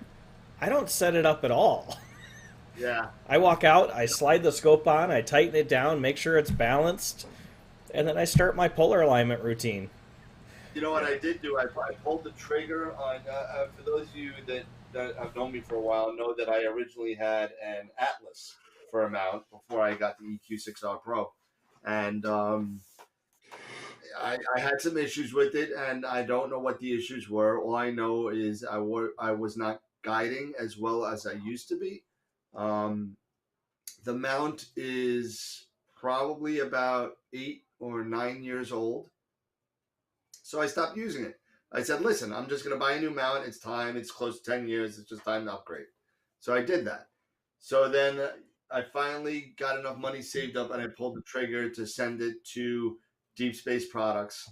And it's out right now, heading Jason's way to them, and going to get hypertuned. So it's You're going to gonna be all love it. fixed. Yeah, it's all going to be fixed. It's all going to be ready to go. And at that point, Tyler, I will be able to start testing some stuff, so I won't have to kind of take my imaging time away to deal with the stuff that you want me to deal with. So Whatever. Whatever. Love you, man. I still the EQ6R Pro can handle the 150 no problem. Oh no, it's not a matter of handling. I know it'll handle it. That's not the issue. The issue is, do I want to take away my imaging time, of which I have very little in this cruddy New York area? Move. I'm working on it. I'm working on it. What do you want from me? He's got to retire first. No. He- Shit, no. I'm No. never gonna retire. That's the problem. Is I'm never gonna retire. I'm almost 35, and it ain't gonna happen. I'm 50. I'm a lot closer to retirement than almost everybody by 1 year for Eric, but everybody else I'm like probably about 50 years. But, So I'll be 40 this year, and there's nobody that retires from my industry. Yeah, I If know. they Same with mine. stop working, they die. Exactly. That's why my mother-in-law is still working. She works for the National Institute of Health. She worked for them for many, many years. She worked for the Mayo Clinic. She's done a whole bunch of stuff, and she is what's called a grant approver for cellular microbiology. And what she does is basically she gets all these grants from all over the country from other scientists that want to do stuff, and they go through them and see if it's worth funding or not. And if it is, they send it up to the president and they sign it, whatever. Whatever the case may be. But she is now, she just retired last year. 77, she retired. And now at this point, she was bored. So they asked her for some help at the National Institute of Health. Now she's working part-time at 78. So Yeah, I don't. Scott asked me, he's like, Tyler, you're one of those working people, aren't you? I was like, Scott, I don't really take a vacation unless I have to. And I very rarely have to. He's like, oh, God. It's like, I'd rather work than die in a home. Oh, don't worry. You'll get to the point where you need your vacations. Trust me. Eventually, but I'll be 35 again. I'll be 35 Friday. So I'm not too really worried about it right now. But 2 kids in the home, it gets me away. I'm sorry. Work is an escape to you. It's not an escape for me. It's an escape for me because I love my job. I love doing it. I love my job too. If I didn't like my job, I wouldn't have been doing it for 35 years. Yeah. Am I going to get rich off it? No, I'm not. But I like the people. I like the business. I just like what I do. So, and nobody bothers me, which is even the best thing. So, I can't say the much. I'm a dum-dum, and I decided to put my actual phone number on my business card, and that's no bueno. Yeah, as my wife's learned, I am a self-employed entrepreneur. My phone rings 24/7. If somebody says, hey, can you be on a plane at 6 a.m.? I'm on a plane at 6 a.m. The bad thing is it's usually me that's calling. Well, right now it's a little different because I haven't really worked since March of last year. So, it's usually me. Hey, Jason, what do you want? Jason, what do you need? No, you're her best friend because that means I'm not spending more money. Okay, so Eric answered Aiden with the tilt plate. Okay, so that's good. Yeah. So basically, that question. I have a tilt plate for my ZWO cameras, and I have tried it. And I've tried to attempt it with the Rasa. The downside of using it with the Rasa is it's being so close. It's being right there in the front, and there's no way to adjust it. There's no way to adjust it directly while it's mounted to the scope, to the front of your scope. There's no way to do it. So it's consistent, constant trial and error, and it gets to a point where it gets to, you're ready to, throw everything. So, I would say no, there isn't really anything, as far as a tilter to, address the Rasa 8's issue. What I have done is, and I was speaking with this on Facebook with a few friends, and we talked about removing the felt off of the back of the M42 plate, mounting plate, and it doesn't. And it seems like that felt is some of the issue of causing the tilt with the Rasa 8 and going metal to metal. Now guys are making 3D printed spacers to put onto the back of the plate to help and not go directly metal to metal anymore. And it does seem, or at least from some people, that it's helping with the tilt issue on their Rasas. But I personally haven't had a chance to get one yet. I think I will just go ahead and have one created that's not going to be that much money, just a few dollars, and give it a shot. And then I'll take a few test images and put them through CCD Inspector and see where I get. But with me just removing the felt right now, that's been it's gotten my tilt issue down under 1.0. It's usually about 0.88, something like that I've used. That's not bad. When I've done It's pretty good. Inspector. So it's not too bad. It's not been too bad. When I had the felt on it, it was over like 2 or 3. You know. Yeah, it's not good. So and sometimes it was even worse. It would just drive me nuts. So but with me removing the felt, it seems like it's helped. So Okay. Yeah. give that a shot. So give that. Yeah, I so, think so, you so mentioned give that that a on a prior show too. So Yeah. So yeah, that seems to have helped you a lot. So Yeah, it has. let's see, Scott Cole, who is a friend of mine. He's I think I showed you guys a picture at the end of the year of his rig. He's been on the His show monster before. rig. The Monster C14. Yeah. Yep. Yeah, he was saying he was so, he's wanting the 152. Scott. Okay, so let me give you a little bit, Scott. I'm sorry. So if I say something wrong, you can call me later and yell at me. So, Scott has never done astrophotography ever. Yeah. He is a photographer. He knows. He does a lot of portraits, and he has his own business, and he does good. But he jumped in with both feet and purchased a wheelie bar, a C14, a whole bunch of craziness going on. Good Lord. And he's heard the show before, so he knows what we think about starting off with Schmitz. But that being said, we got 2 people actually on the show right now that I know of off the bat that started off right off the bat with Schmitz never having any experience. And Aiden, my buddy Aiden, is one of them. He started off with the Hyperstar and a 6-inch Schmidt. And Scott, who's running this C14 Edge now. Now, Scott, believe it or not, is actually doing the right thing now. A lot of people don't do this. Scott actually took his scope, set it up in his garage. This scope has not seen first light yet, and it's been months. He's just getting used to the rig, getting used to the software, getting used to he's really doing this very methodically. And he's doing it the right way. Yeah, he's doing it the right way. And I told him that the other night. I said, listen, you are not normal. I said, apparently George is another one with a Schmidt. Sorry, George. Apologize. Long time watcher of the show. Thank you, George.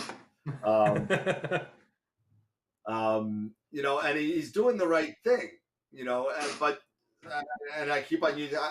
I'm kind of like a de facto golfer, kind of. So I kind of use golfing things. So it's like it's one thing to get on the driving range and hit the ball 300 yards straight as an arrow.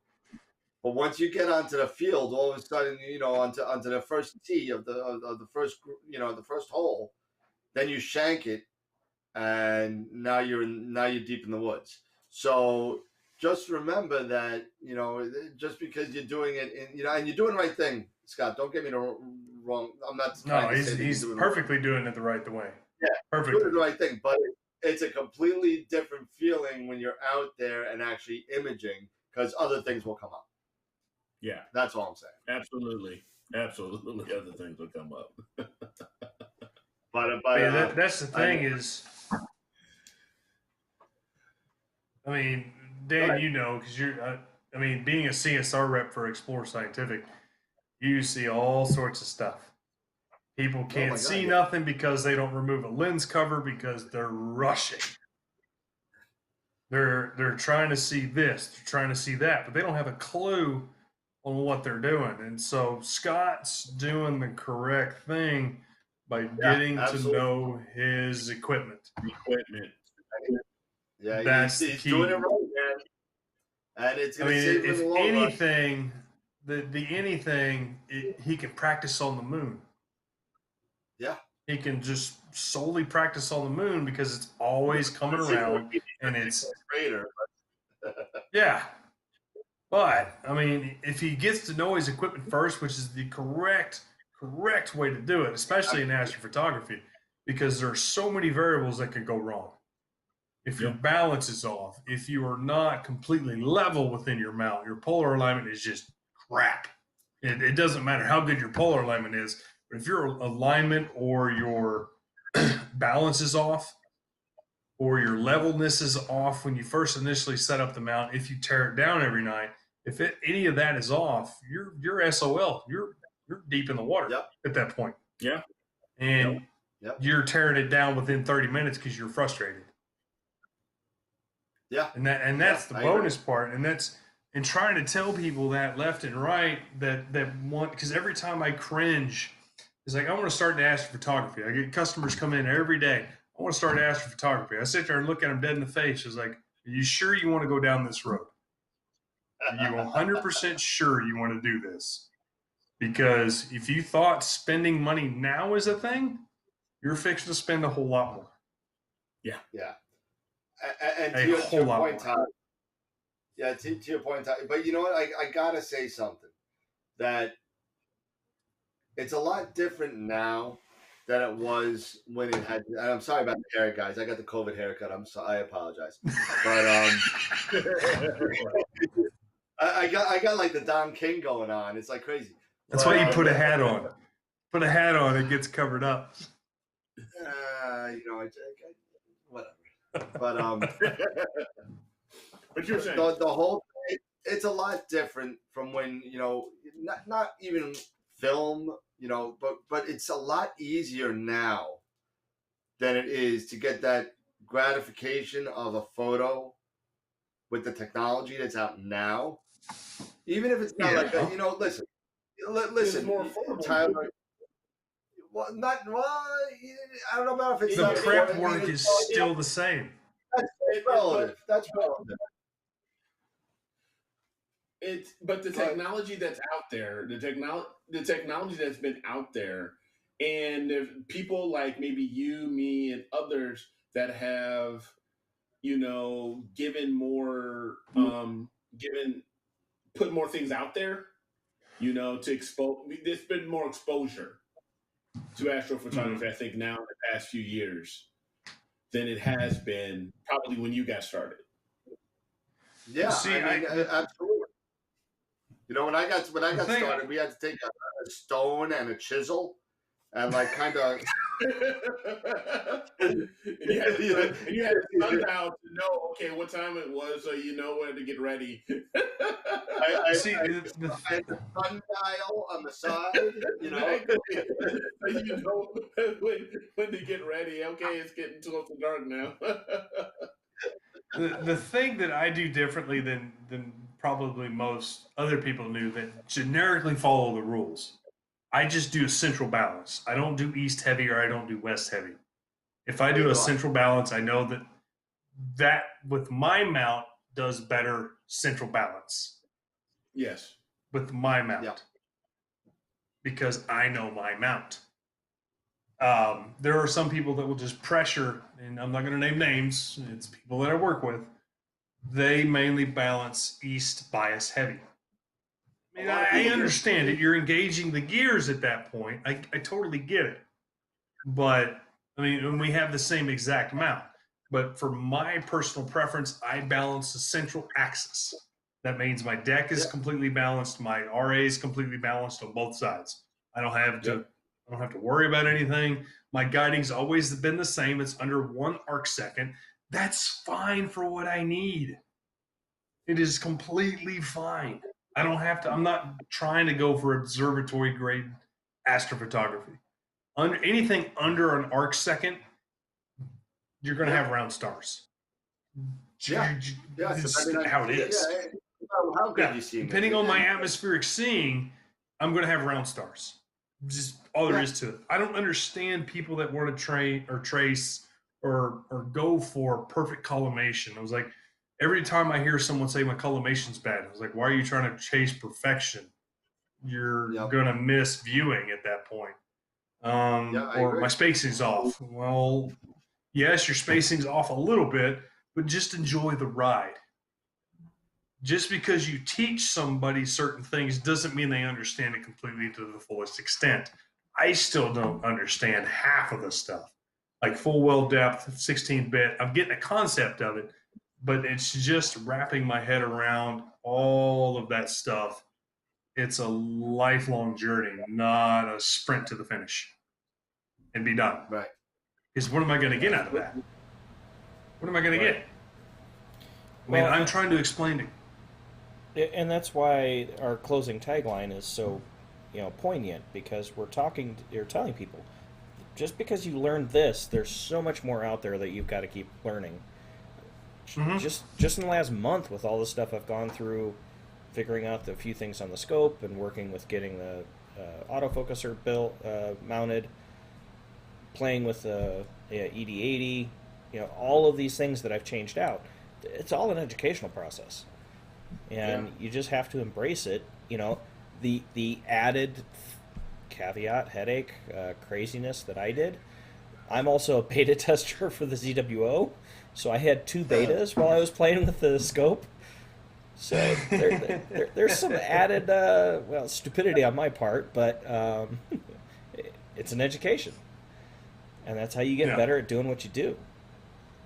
I mean, that's the bad part about some manufacturers not having enough information for certain equipment, like field flatteners, focal reducers. They're not all the same. They're not. And that's the bad part about beginners, is because you get that generic information, 55 millimeters, we'll just say. It's not always 55 millimeters. Don't care what scope you got or anything. It's always plus or minus this and that. You have to experiment. That's the whole point of all of this, is nothing is set in stone, because if it was set in stone, it's too easy. Everybody would be doing it. Yeah. I mean, that's what I had to tell the customer today, is like, it's plus or minus this. You have to experiment. You have to. Well, and because the stuff is not built into the scope, dealing with field flattener or focal reducer, it's not inherent in the regular system. So you're going to have that variant. And there are very few manufacturers even that say suggested 55 millimeters.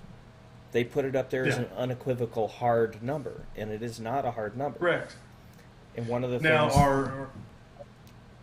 I know Mark Ellis has been going nuts because with the RC, there's really no written math as to what back focus should be. And you post it up to Cloudy Nights, you post it up to a bunch of the other different forums and websites. Nobody can give him a straight answer. So what he could garner, about 260 millimeters. But we haven't done first lights yet, so we don't know. Well, he needs to get off his high horse and get it done. We got it collimated last week. I don't know. What's the big deal? If it's collimated, then there you go. Just throw it on something during the day. That gives you a rough generic of where it could be. Yeah. At that point. Hey, Scott's got a couple questions here. Can you guys confirm the back focus for the C14 coming from the back of the scope? Oh, I don't know about that. Yeah. So if you got your focal reducer, he's got his 0.7 focal reducer. So I believe you would start from there. Yes. Where your first piece of glass is. Yep. You would start from there. Yep. So that's the focal reducer, and then you would go back from there. Mm-hmm. And for the theoretically, C14, that's how it's supposed to be. That's how it's supposed to be. So, and then everything in between that, if you've got a filter wheel or you've got an OAG or anything like that, you take those into account. I would, but with a C14, it's not 55 millimeters. I will tell you that right now. It ain't 55 millimeters. It's probably going to be quite a bit longer. At than least that. double. It should Yeah. be between 110 and 130. It was like 130. Yeah, Yeah. so say it It's gonna be, should be between 110 and 150. yeah, so it's going to be quite a bit longer than that. But yeah, it's but like we're saying, it's going to be a lot of experimentation, Scott. And yeah, it would be basically you're not doing any lights or anything like that. It's just basically working to see how close you can, and it's not an exact science. How close you can get to get that when you're using that Batinoff mask to get that guy, to get everything into focus. And I would say start off with, some people may argue with me here or there on what star or how you want to focus on stuff like that. But right now we're in winter, so you maybe want to start with Sirius. It's super bright. That's a good start. But Why not Polaris? You could, because It never moves. It never moves. Get mid magnitude star, so you could definitely start off with Polaris. And you're exactly right there, Tyler. It never moves. So just start Never there, moves. and and go from there. Wow. As far as Batinoff. But I would start out with maybe about 130 millimeter. And going from there, that means everything in between that reducer to your sensor. Mm-hmm. So correct. According to Celestron, and I got it right here. I'll show it to you. If you can see this. Okay, so this is with the 7X reducer. It's showing 146 millimeters. There That's you a go. lot of back focus. That's a lot of back focus.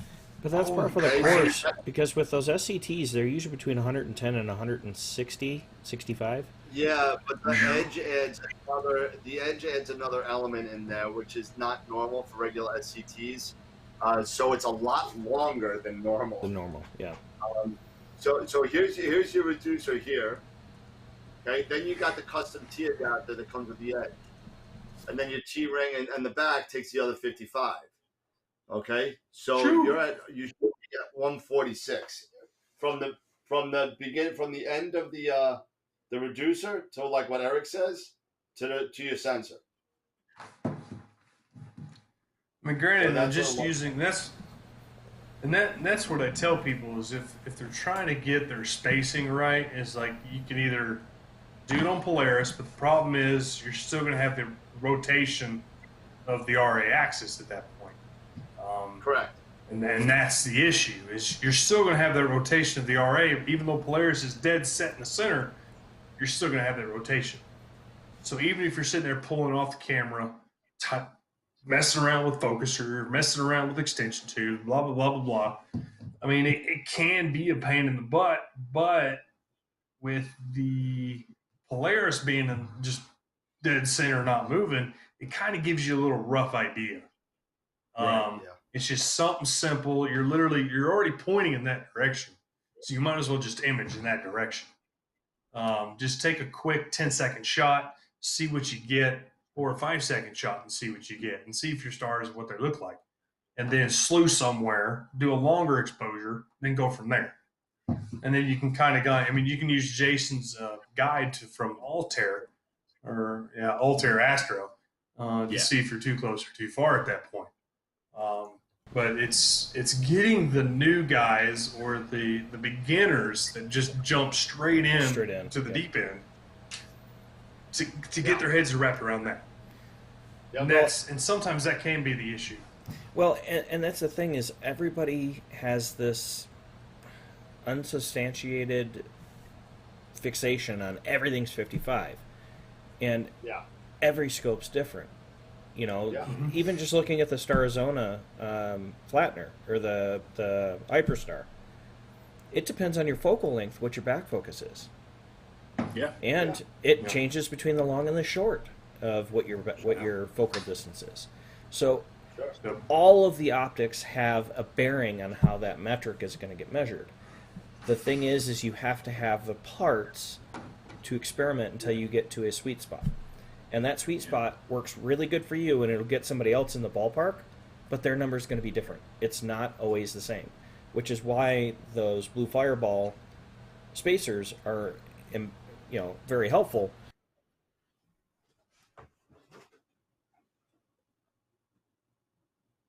Lost you. We lost you. You lost your audio. Well, yeah, when I go to me, for some reason my mic's not engaging. I got to do some more programming. You mute yourself. Yeah, well, I've got it set because I mute myself often. But what I was saying is with the Blue Fireball, that's where it really shines, because the Blue Fireball is going to give you those fractions of an inch or a millimeter to be able to really dial that in. And again, that number is specific to your scope and your flattener. So unless somebody's using the exact same config, it's going to be slightly different. And I could take 10 scopes, 10 of the same flatteners, and they're all going to have a different back focus. Exactly. It's the collimation, it's the optics, it's the camera that you're using. All of that plays into it. And you're going to make little finite changes. And just because you got it in doesn't mean that's where it stays. If your optics shift, your back focus can shift. So it's one of those things. And that's what beginners don't seem to understand, because they go to cloudy nights or they go to here and there and everywhere, and all they see is that one number, 55 millimeters. That's all they see. That's all everybody talks about. And that's where yes, it's a great standard or starting point to get at. But I can tell you right now, an 80 millimeter at Explorer Scientific is not 55 millimeters. I'll tell you that right now. I can tell you that. That is not 55 millimeters. Don't care who you are. Not even close. Not even in the Not even ballpark. close. That's why you need stuff like this. No. Well, yeah. Spacers. You need a drawer full of spacers. You do. I don't know how many spacers and little. I've still got those poly shims. I still got, and I may have some plastic shims around somewhere. But yeah. But man, invest in plenty of spacers. You need spacers. You need adapters. You need all this crap. Just see, the bad thing is with Jason's picture right there, that looks like 3 focal extensions, or the extension tubes. I think it's 3. It looks like 3. I don't even think he got it in focus at that point. 1.1 3. That's 112 millimeters. That's 112 millimeters. That is 3 focal extensions. Just to give you 2 is almost as big as my high bulk, low bulk glass. So, I mean, these are actually the ones for the Explorer. These are the actual ones for the Explorer from my 80. I mean, when you're putting a $3,000 camera on the back of 120 millimeters of focal extension, that's nerve-wracking. It really is. You're on mute, Jason. You're on mute, Jason. Again. Yeah, I'm good at that. Yeah, 155 millimeters of back focus on that ED80 to finally get stars in focus. What? Yep. Yeah. Jump back in there. What about using AstroZap artificial star? The artificial stars are really only good for me for collimation. Collimation. Yeah. That's all really good. 100%. They're not really for helping back focus or anything like that, Scott. They're really just to help you with collimation. And here's another thing: when you're using some of these artificial stars, so I have an AstroZap. I believe I have the AstroZap or others. You have to take into consideration. You have to be. It's not something you can use really close up. You've got to be. You've got some distance. And I looked out that my back, even I'm on like a quarter of an acre back lot. So I had to go from basically move my telescope from the very end of one side of my yard to the very end of the other side of my yard, just to able to get that artificial star in focus, so I can even think about even trying some confirmation. Yeah, so we have a you probably need about 100 to 120 feet, Yeah. if not more. More. To You need more actually, than that, Dan. no, you don't. I mean, I've done I a lucked 6 out inch. because I lucked out because mine was about 80 feet. I lucked out with Yeah, 80 it's feet. about 100 feet. It's about 100 feet. But you know, you can't sit there. I saw some guy doing it on cloudy nights with an 8-inch McCat screen in his hallway, and his hallway is probably maybe 50, 55 feet. I was like, you are so full of it. I mean, there's no way that you can't get any discernible information from being 50 feet away. You can't. It's impossible. No. You need the distance. You need the distance. We have one. We have one set up. We actually set up. We have an artificial star set up in our shop or the warehouse, actually, where we do collimations on our Newtonians or an SCT, and we actually have an ambassador's Meade 8-inch SCT that I had to collimate, and I was lucky enough that I had enough distance from the artificial star to that, because it was an 8-inch is what, 2300? 2032. Yeah, 2032 on a Meade. It's insane. Yeah. Ooh. But I mean, yeah, artificial stars are good just for collimation. But if you wanted to spend the money on getting the Hotech, then you can do it indoors, and you can collimate, and you'd be really right on top of your SCT and stuff like that. But if you're using artificial star, you're gonna need some distance. And if you spend like $400 on the Hotech, you're literally one scope length away from the collimator. And or Scott, what you can do is just send it to Explore Scientific, and I'll take care of it for you. Oh really? Okay, I'll send all my Meades and my Celestrons to you. No, I've got my Celestron over to you. I've got my C8. Just Scott. Well, so I mean, that was the thing. So I went over and I helped Mark Ellis collimate his RC. So he's got the RC10, the GSO. Yeah, I remember. And so one of the cool things, he bought the Takahashi, and he also bought Howie Glider. Yeah, the Howie Glider.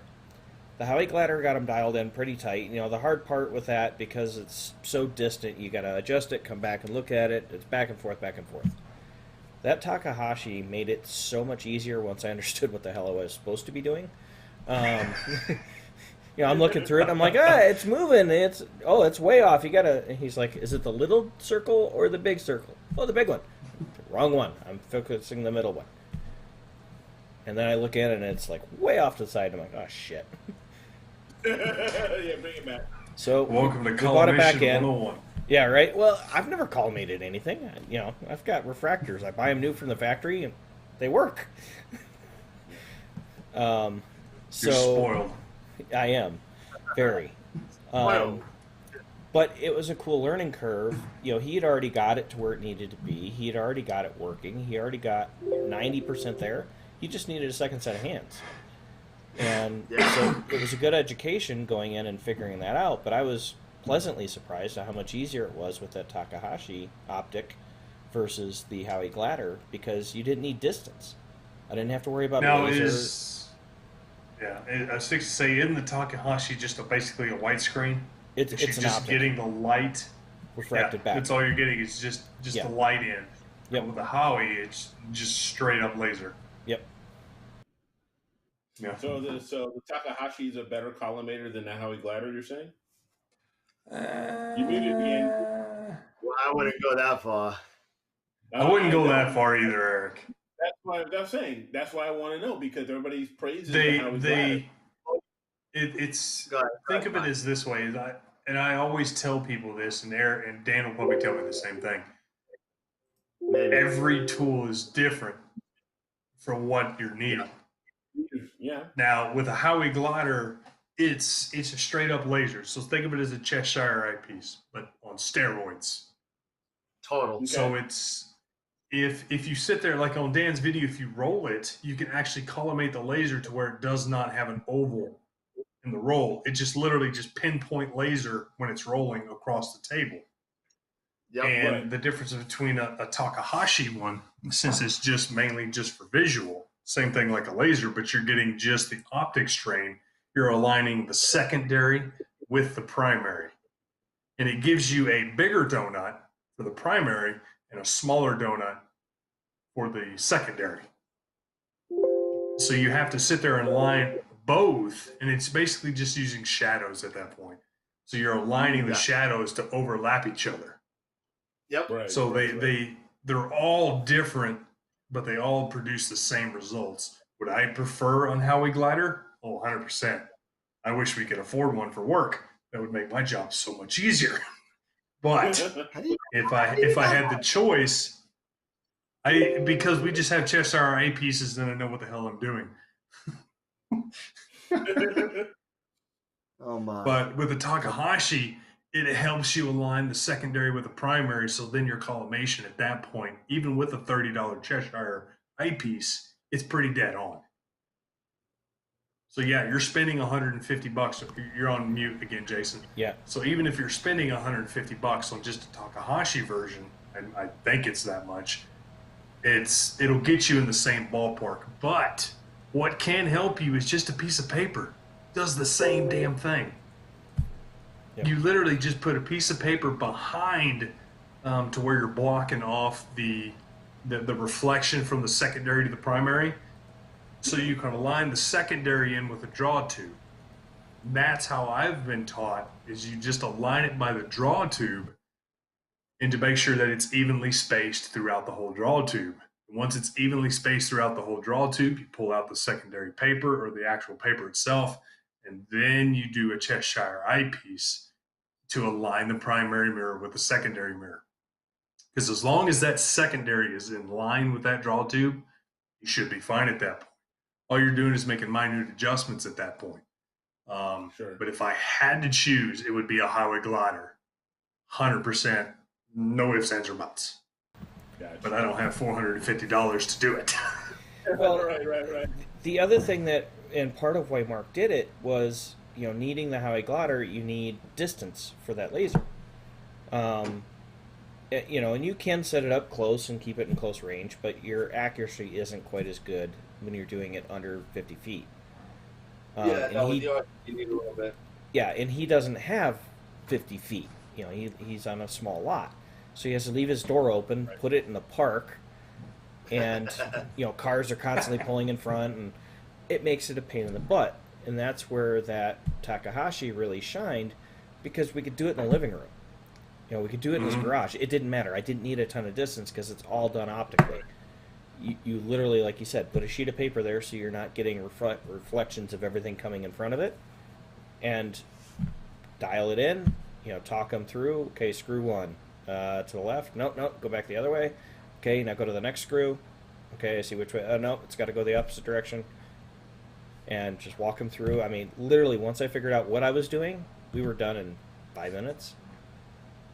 Yeah, I mean, it's really quick. Once you get the hang of how to collimate an actual newt or a reflector, refractors are easy. It's literally just a push-pull at that point. And it's the same basic concept for a newt. It's just a little bit more in depth because you're trying to do a reflection movement at that point.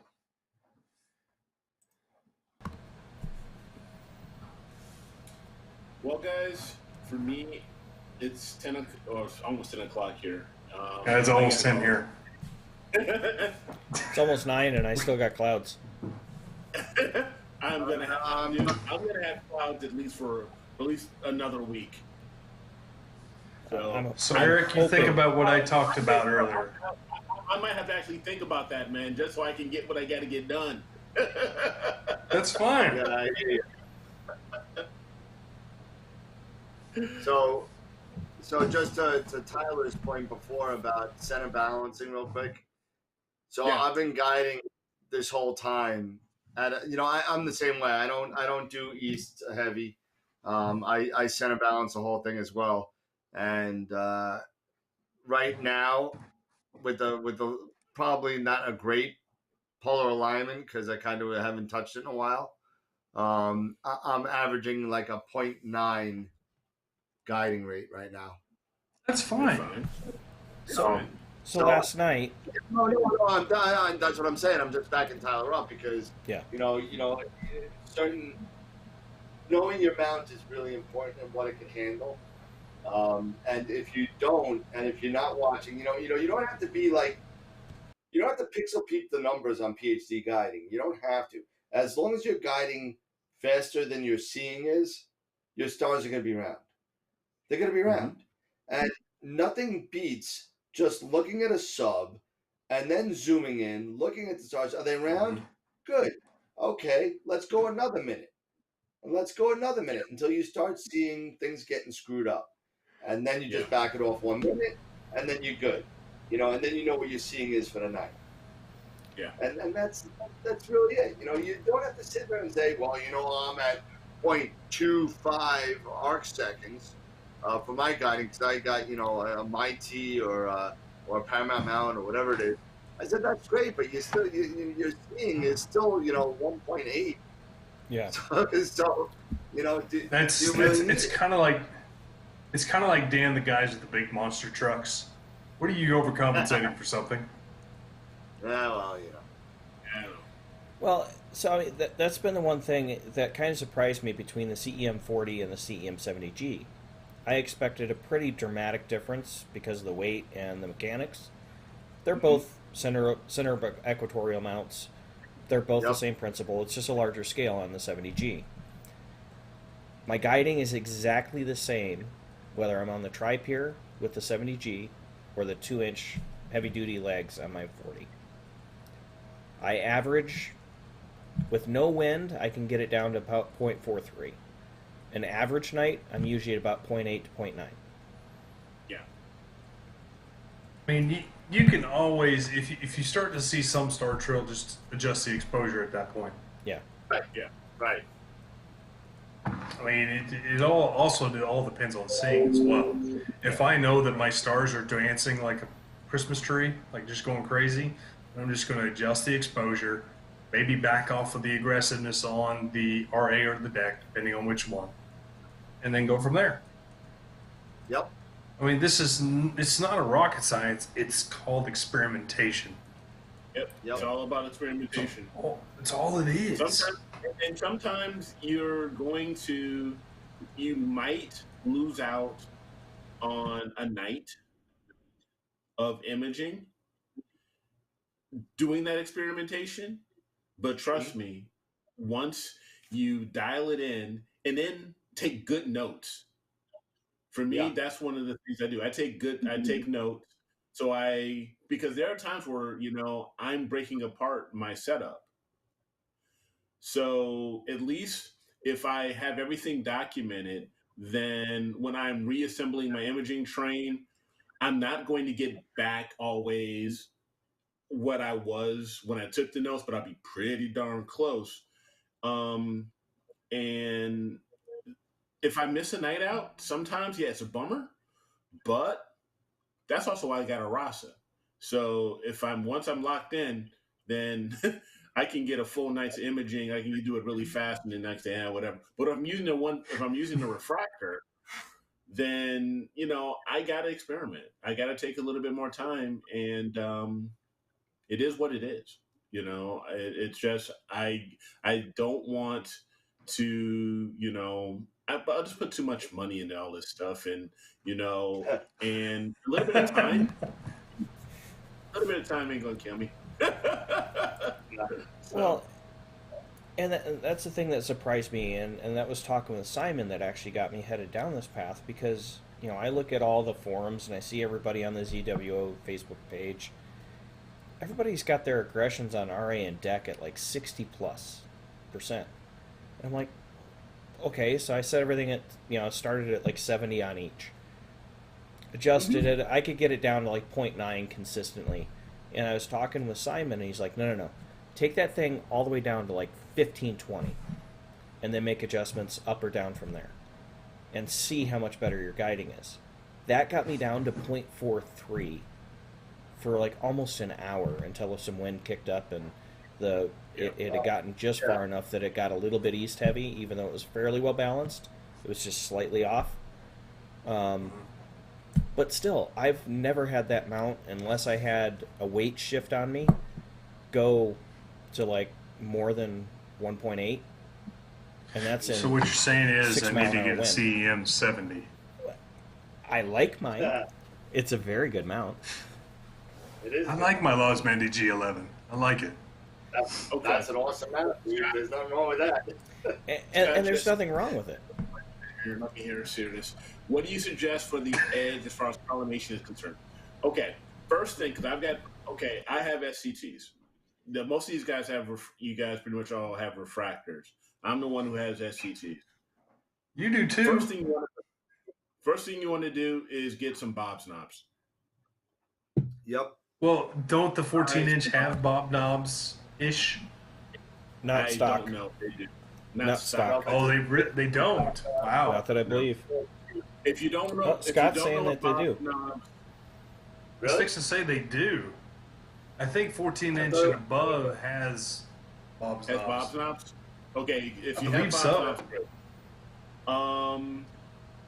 Then the next thing is you probably want to get that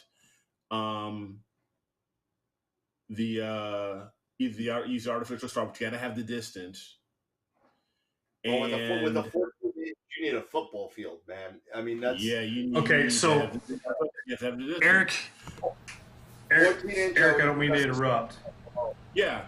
This is what I did with my 8-inch. Is I literally grabbed medical like tongue depressors, and just literally taped them from I did Bob's that knobs to the other end. Yeah, I was good. Okay, go ahead. Yeah, I didn't get that. Go ahead. So because you use so you use tongue depressors. I had some pencils. I had pencils. Same thing. So, It works. So basically It works. So I used pencils and I put them towards, and I actually taped them towards every screw on my every Bob knob screw, and then with the artificial star, and then Or Polaris. Or Polaris. You bring up the air, you get it to you defocus, you defocus so you get the airy disc, and you want to get the donut. And then that's when I get that donut. That's when I started using, and I also used Sharp Cap at one point. Yeah. Because Sharp Cap is the best option at that point. And I was actually, at one point when I was doing this, I was using, I don't know if it was Polaris or I did it on Vega. And I actually went towards Vega and I started collimating off of Vega. And using Sharp Cap, and that helped me out a lot. But I have used pencils. I've done Sharp Cap. Sharp Cap, if you can get it. Don't say if you. I'm not going to say if you get it. Get it. He actually has Sharp Cap ready. Yeah, use Sharp Cap. That, especially for the SCT collimation, it is fantastic. For the amount of money on Sharp Cap for $10, why didn't anybody get that stuff, man? That's one of those. For $15 for the year. Oh yeah, $15 for the year. I bought a 5-year license. Yeah. Yep. It's a no-brainer. I bought a 5-year license. Said, Mr. Glover, here. Thank you very much, Dr. Glover. There you go. Yeah. It's a no-brainer. Yeah. Yeah. I mean, it's that beta collimation tool. There's actually a couple of, I believe, what's his name from Australia, Dylan O'Donnell, has a collimation video using Sharp Cap to collimate. That's where I actually get mine from. Yeah. Yeah. So that's a good place to start. And let me tell you, even though I moved to refractors eventually, I started with an 8-inch Schmidt. So I mean, I get it. Schmidt's just drive me nuts. I had too much stuff going on. I mean, Schmidt's like a fine wine. You have to take your time with it. You have to sip on it. You have to enjoy it. You can't just Okay, so when I get 250 imaging nights a year, like our buddy Jason over there in his portal, Yeah. Sounds like you're 2.5 complaining. It sounds like you're complaining now. Oh, I'm totally complaining. There's, I've had 3 scopes set up in the backyard. There's plenty of room for you guys to come over and play. I have a When spare room. COVID goes away, I'll go there. Don't worry, I can live vicariously through you as my scope travels through your hometown to teach guys products. Anyway, we're 10 after 11 here. Yeah. I'm gonna So call it it was a a good night. first time back. Yeah, happy. Great yeah, show, guys. It was a great show. Mhm. Happy New Year's again, guys, everybody. I'm looking forward to hopefully a very prosperous 2021 for myself and for everybody else. Let's make it a great year. Make it a great year. I need work to come back real strong the 1st of March. Yeah, I'm just hoping for a mask-free year. That's what I'm hoping for. Ain't gonna happen, Dan. That's Ain't called gonna happen. 2020, if we're lucky. Yeah, see, this is why 2022. 2021. 2021. It's never going to go away until we get to 2030. God, it's driving me nuts. I can't take it. No, but Can't do it. 2022, I'm hoping by 2022, it'll be fine. Because I got a wedding to go to in December of 2022. My kid's going to get married in 2022, so better be. Well, I got a He's in wedding. a community for retired amateur astronomers.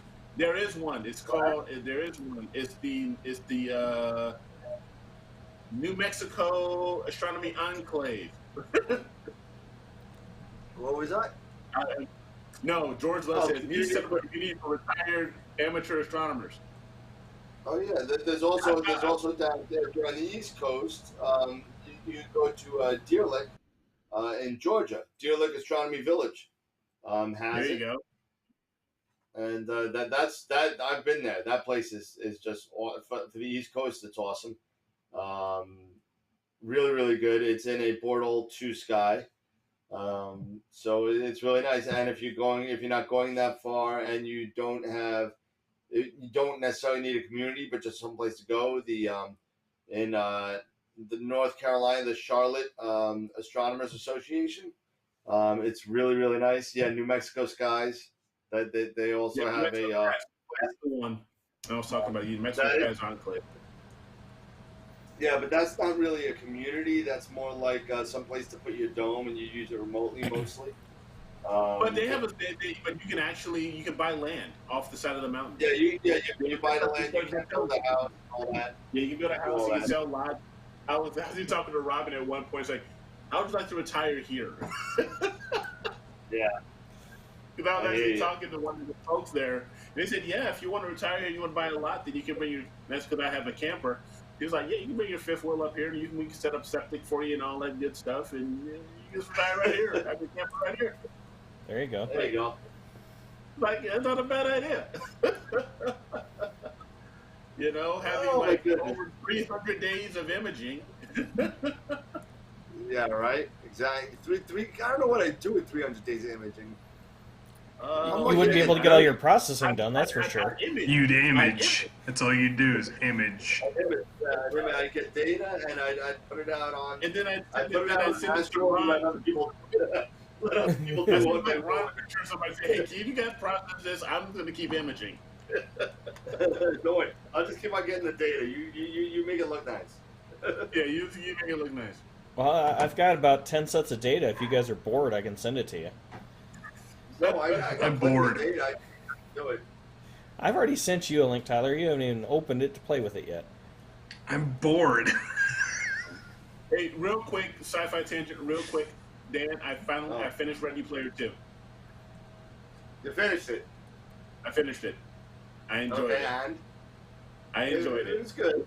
It was good. I enjoyed it. I had a good time. I had a good time listening to Will Wheaton do the audible book, Oh, yeah. and it's a good nostalgic '80s type of John Hughes, that all fun Yeah, stuff. yep. So And it if was you're a a Prince blast. fan, you'll love it. Oh So God, yeah, I love that. It's huge French fan, doing all that. So yeah, it was a blast. and on that same token, I actually finally sat down and watched Ready Player One, the movie. Okay, Good movie. it's a fun movie.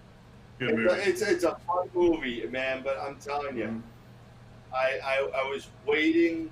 I was waiting for the joust scene, and they changed it to adventure. And I knew that. Before they did that, I knew that Easter egg and adventure. That I actually did that. I did that Easter egg back in 1980. But Oh, Jesus. yeah. So I picked up that dot and I ran it back and I got his name. Taylor, And you were I probably read it. still in diapers when you were doing this type of stuff. So yeah. No, I wasn't in the 80s. I wasn't even a thought yet. 86. I was born. Hence the gray hair here, guys. Good God. But 86. I started my freshman I year. have, I have gray hair everywhere. You just can't 85, see it because it's gone. Yes, guys, it's a great video. Dylan has a really good video for collimation using SharpCat Pro. So that's what I used, and I recommend it. I definitely recommend that. That's a really, really He good goes through it step by step, and he doesn't use tongue depressors. He uses his finger. Yeah, he uses finger. Yeah, I use pencils. Yeah. So, but no, So Ready Player One, good movie, nice and fun. Even the wife liked it, so it's got the approval from the wife. The wife does not like usually the movies that I like. I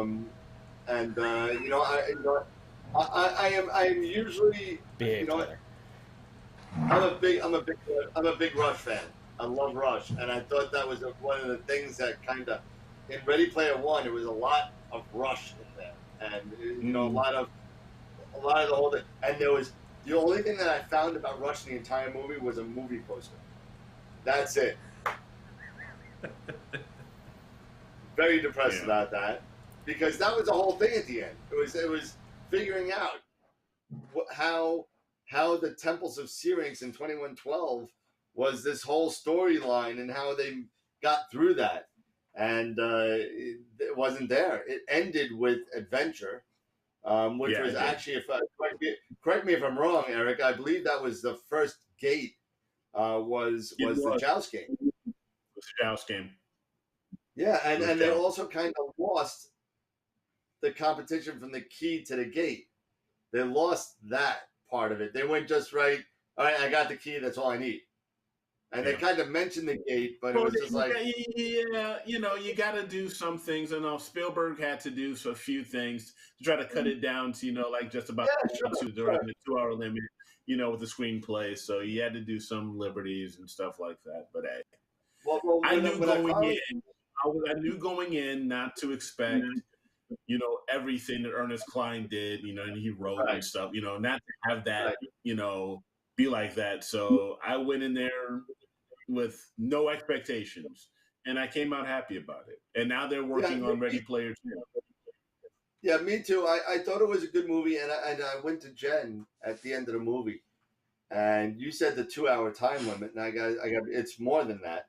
And I went to Jen. I was like, Jen, do you believe this movie was 2 hours and 20 minutes long? She's like, no, I can't believe it, because it goes fast, and it's a good movie. You don't expect the book, like Eric said. The movie is good. The movie's a good movie. It's a good watch. It's worth it, and it's fun. Yeah, it's fun. For guys like you and me who grew up in the '80s and stuff like that, these two books were a blast. And I like Ben Mendelsohn. Ben Mendelsohn, who played, Ben Mendelsohn, who played head of IOI. He's really good, and you know what? And for next week, what we'll do is, I finally watched a movie, and we'll talk about the next week because I know we're at 11:20 right now. I watched the movie, and it's a subtitle movie, and it's been a sci-fi. It's been in sci-fi realms for a while, but I just watched it, and it's called The Platform. Okay. And it's gross. It's a little gory. Okay. But it's a lot about, if you read into it, it's a lot about economies and how the people at the bottom get shit on and the people at the top got everything. And that's all I'll say about it. You know, but it's done in a way, and I'll tell you the basic story is that you're in jail, and there is a platform of food that goes down from level 1 to which you don't know where the end of the levels are, but it doesn't replenish itself with food. So level 1 gets everything, level 2 gets whatever level 1 leaves, level 3 gets whatever level 2 and 1 leaves, and it just keeps on going down. There's hundreds of levels, and you don't have a choice of which level you go to.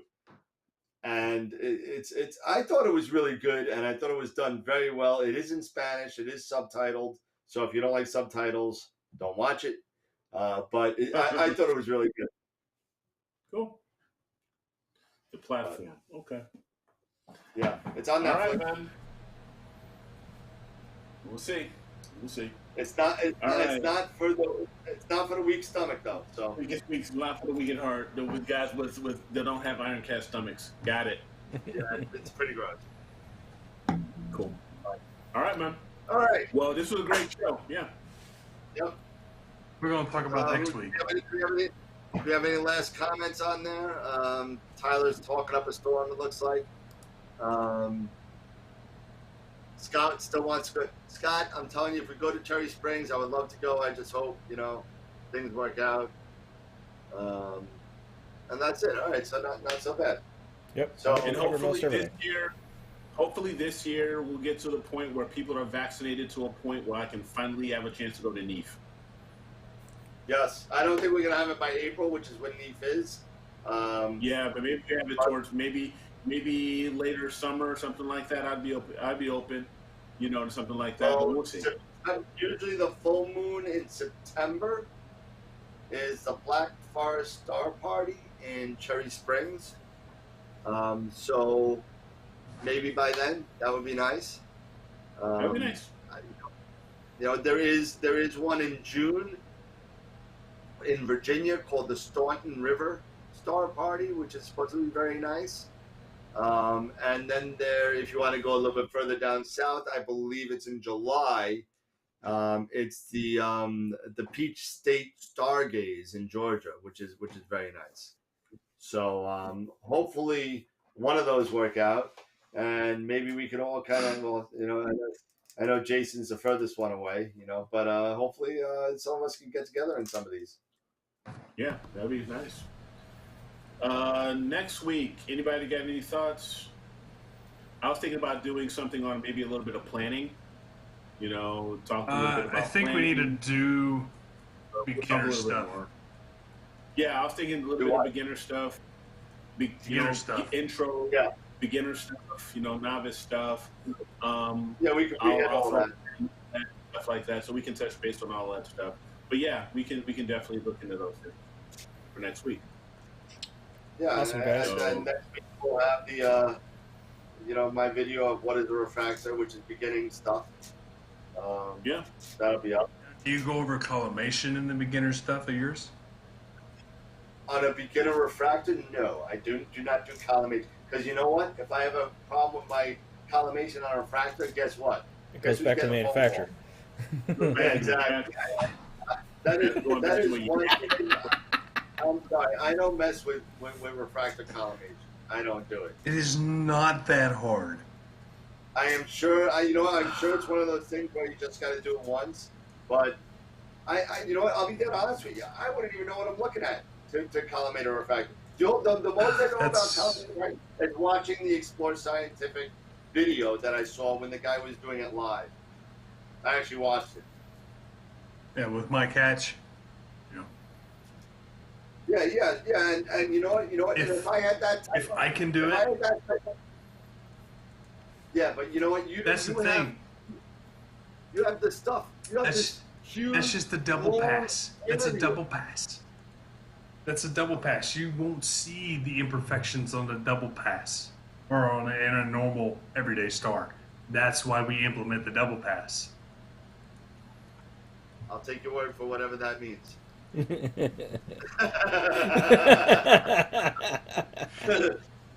Double pass, I'm thinking basketball. You know, so, Well, that's double dribble. That's different. you know what it is? That's double pass, double dribble. I don't watch basketball anyway. All right, it's 11:20. Let's go to bed. Yep. That's good. I hear you. Guys, thank you so much. Again, Happy New Year, Merry Christmas, Happy Kwanzaa, Merry New Year, and remember, if you want to donate to the Southern Sky Challenge, this side? No, this side. There you go. There you go. www.astroweb.com. You go there, go to the contests, and go to the Southern Sky Challenge and hit the PayPal donate button and donate away. Minimum is $20, and you'll have access to all the data sets that you donate to.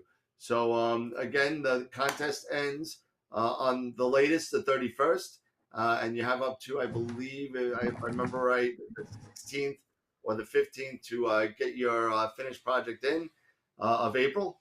And that's it. So if you have any questions, feel free also to email us at info@astroworldweb.com. And thank you, everybody, for watching. And as always, remember to keep imaging, keep educating, keep having fun. And we'll see you next Wednesday on episode 2 of 2021. All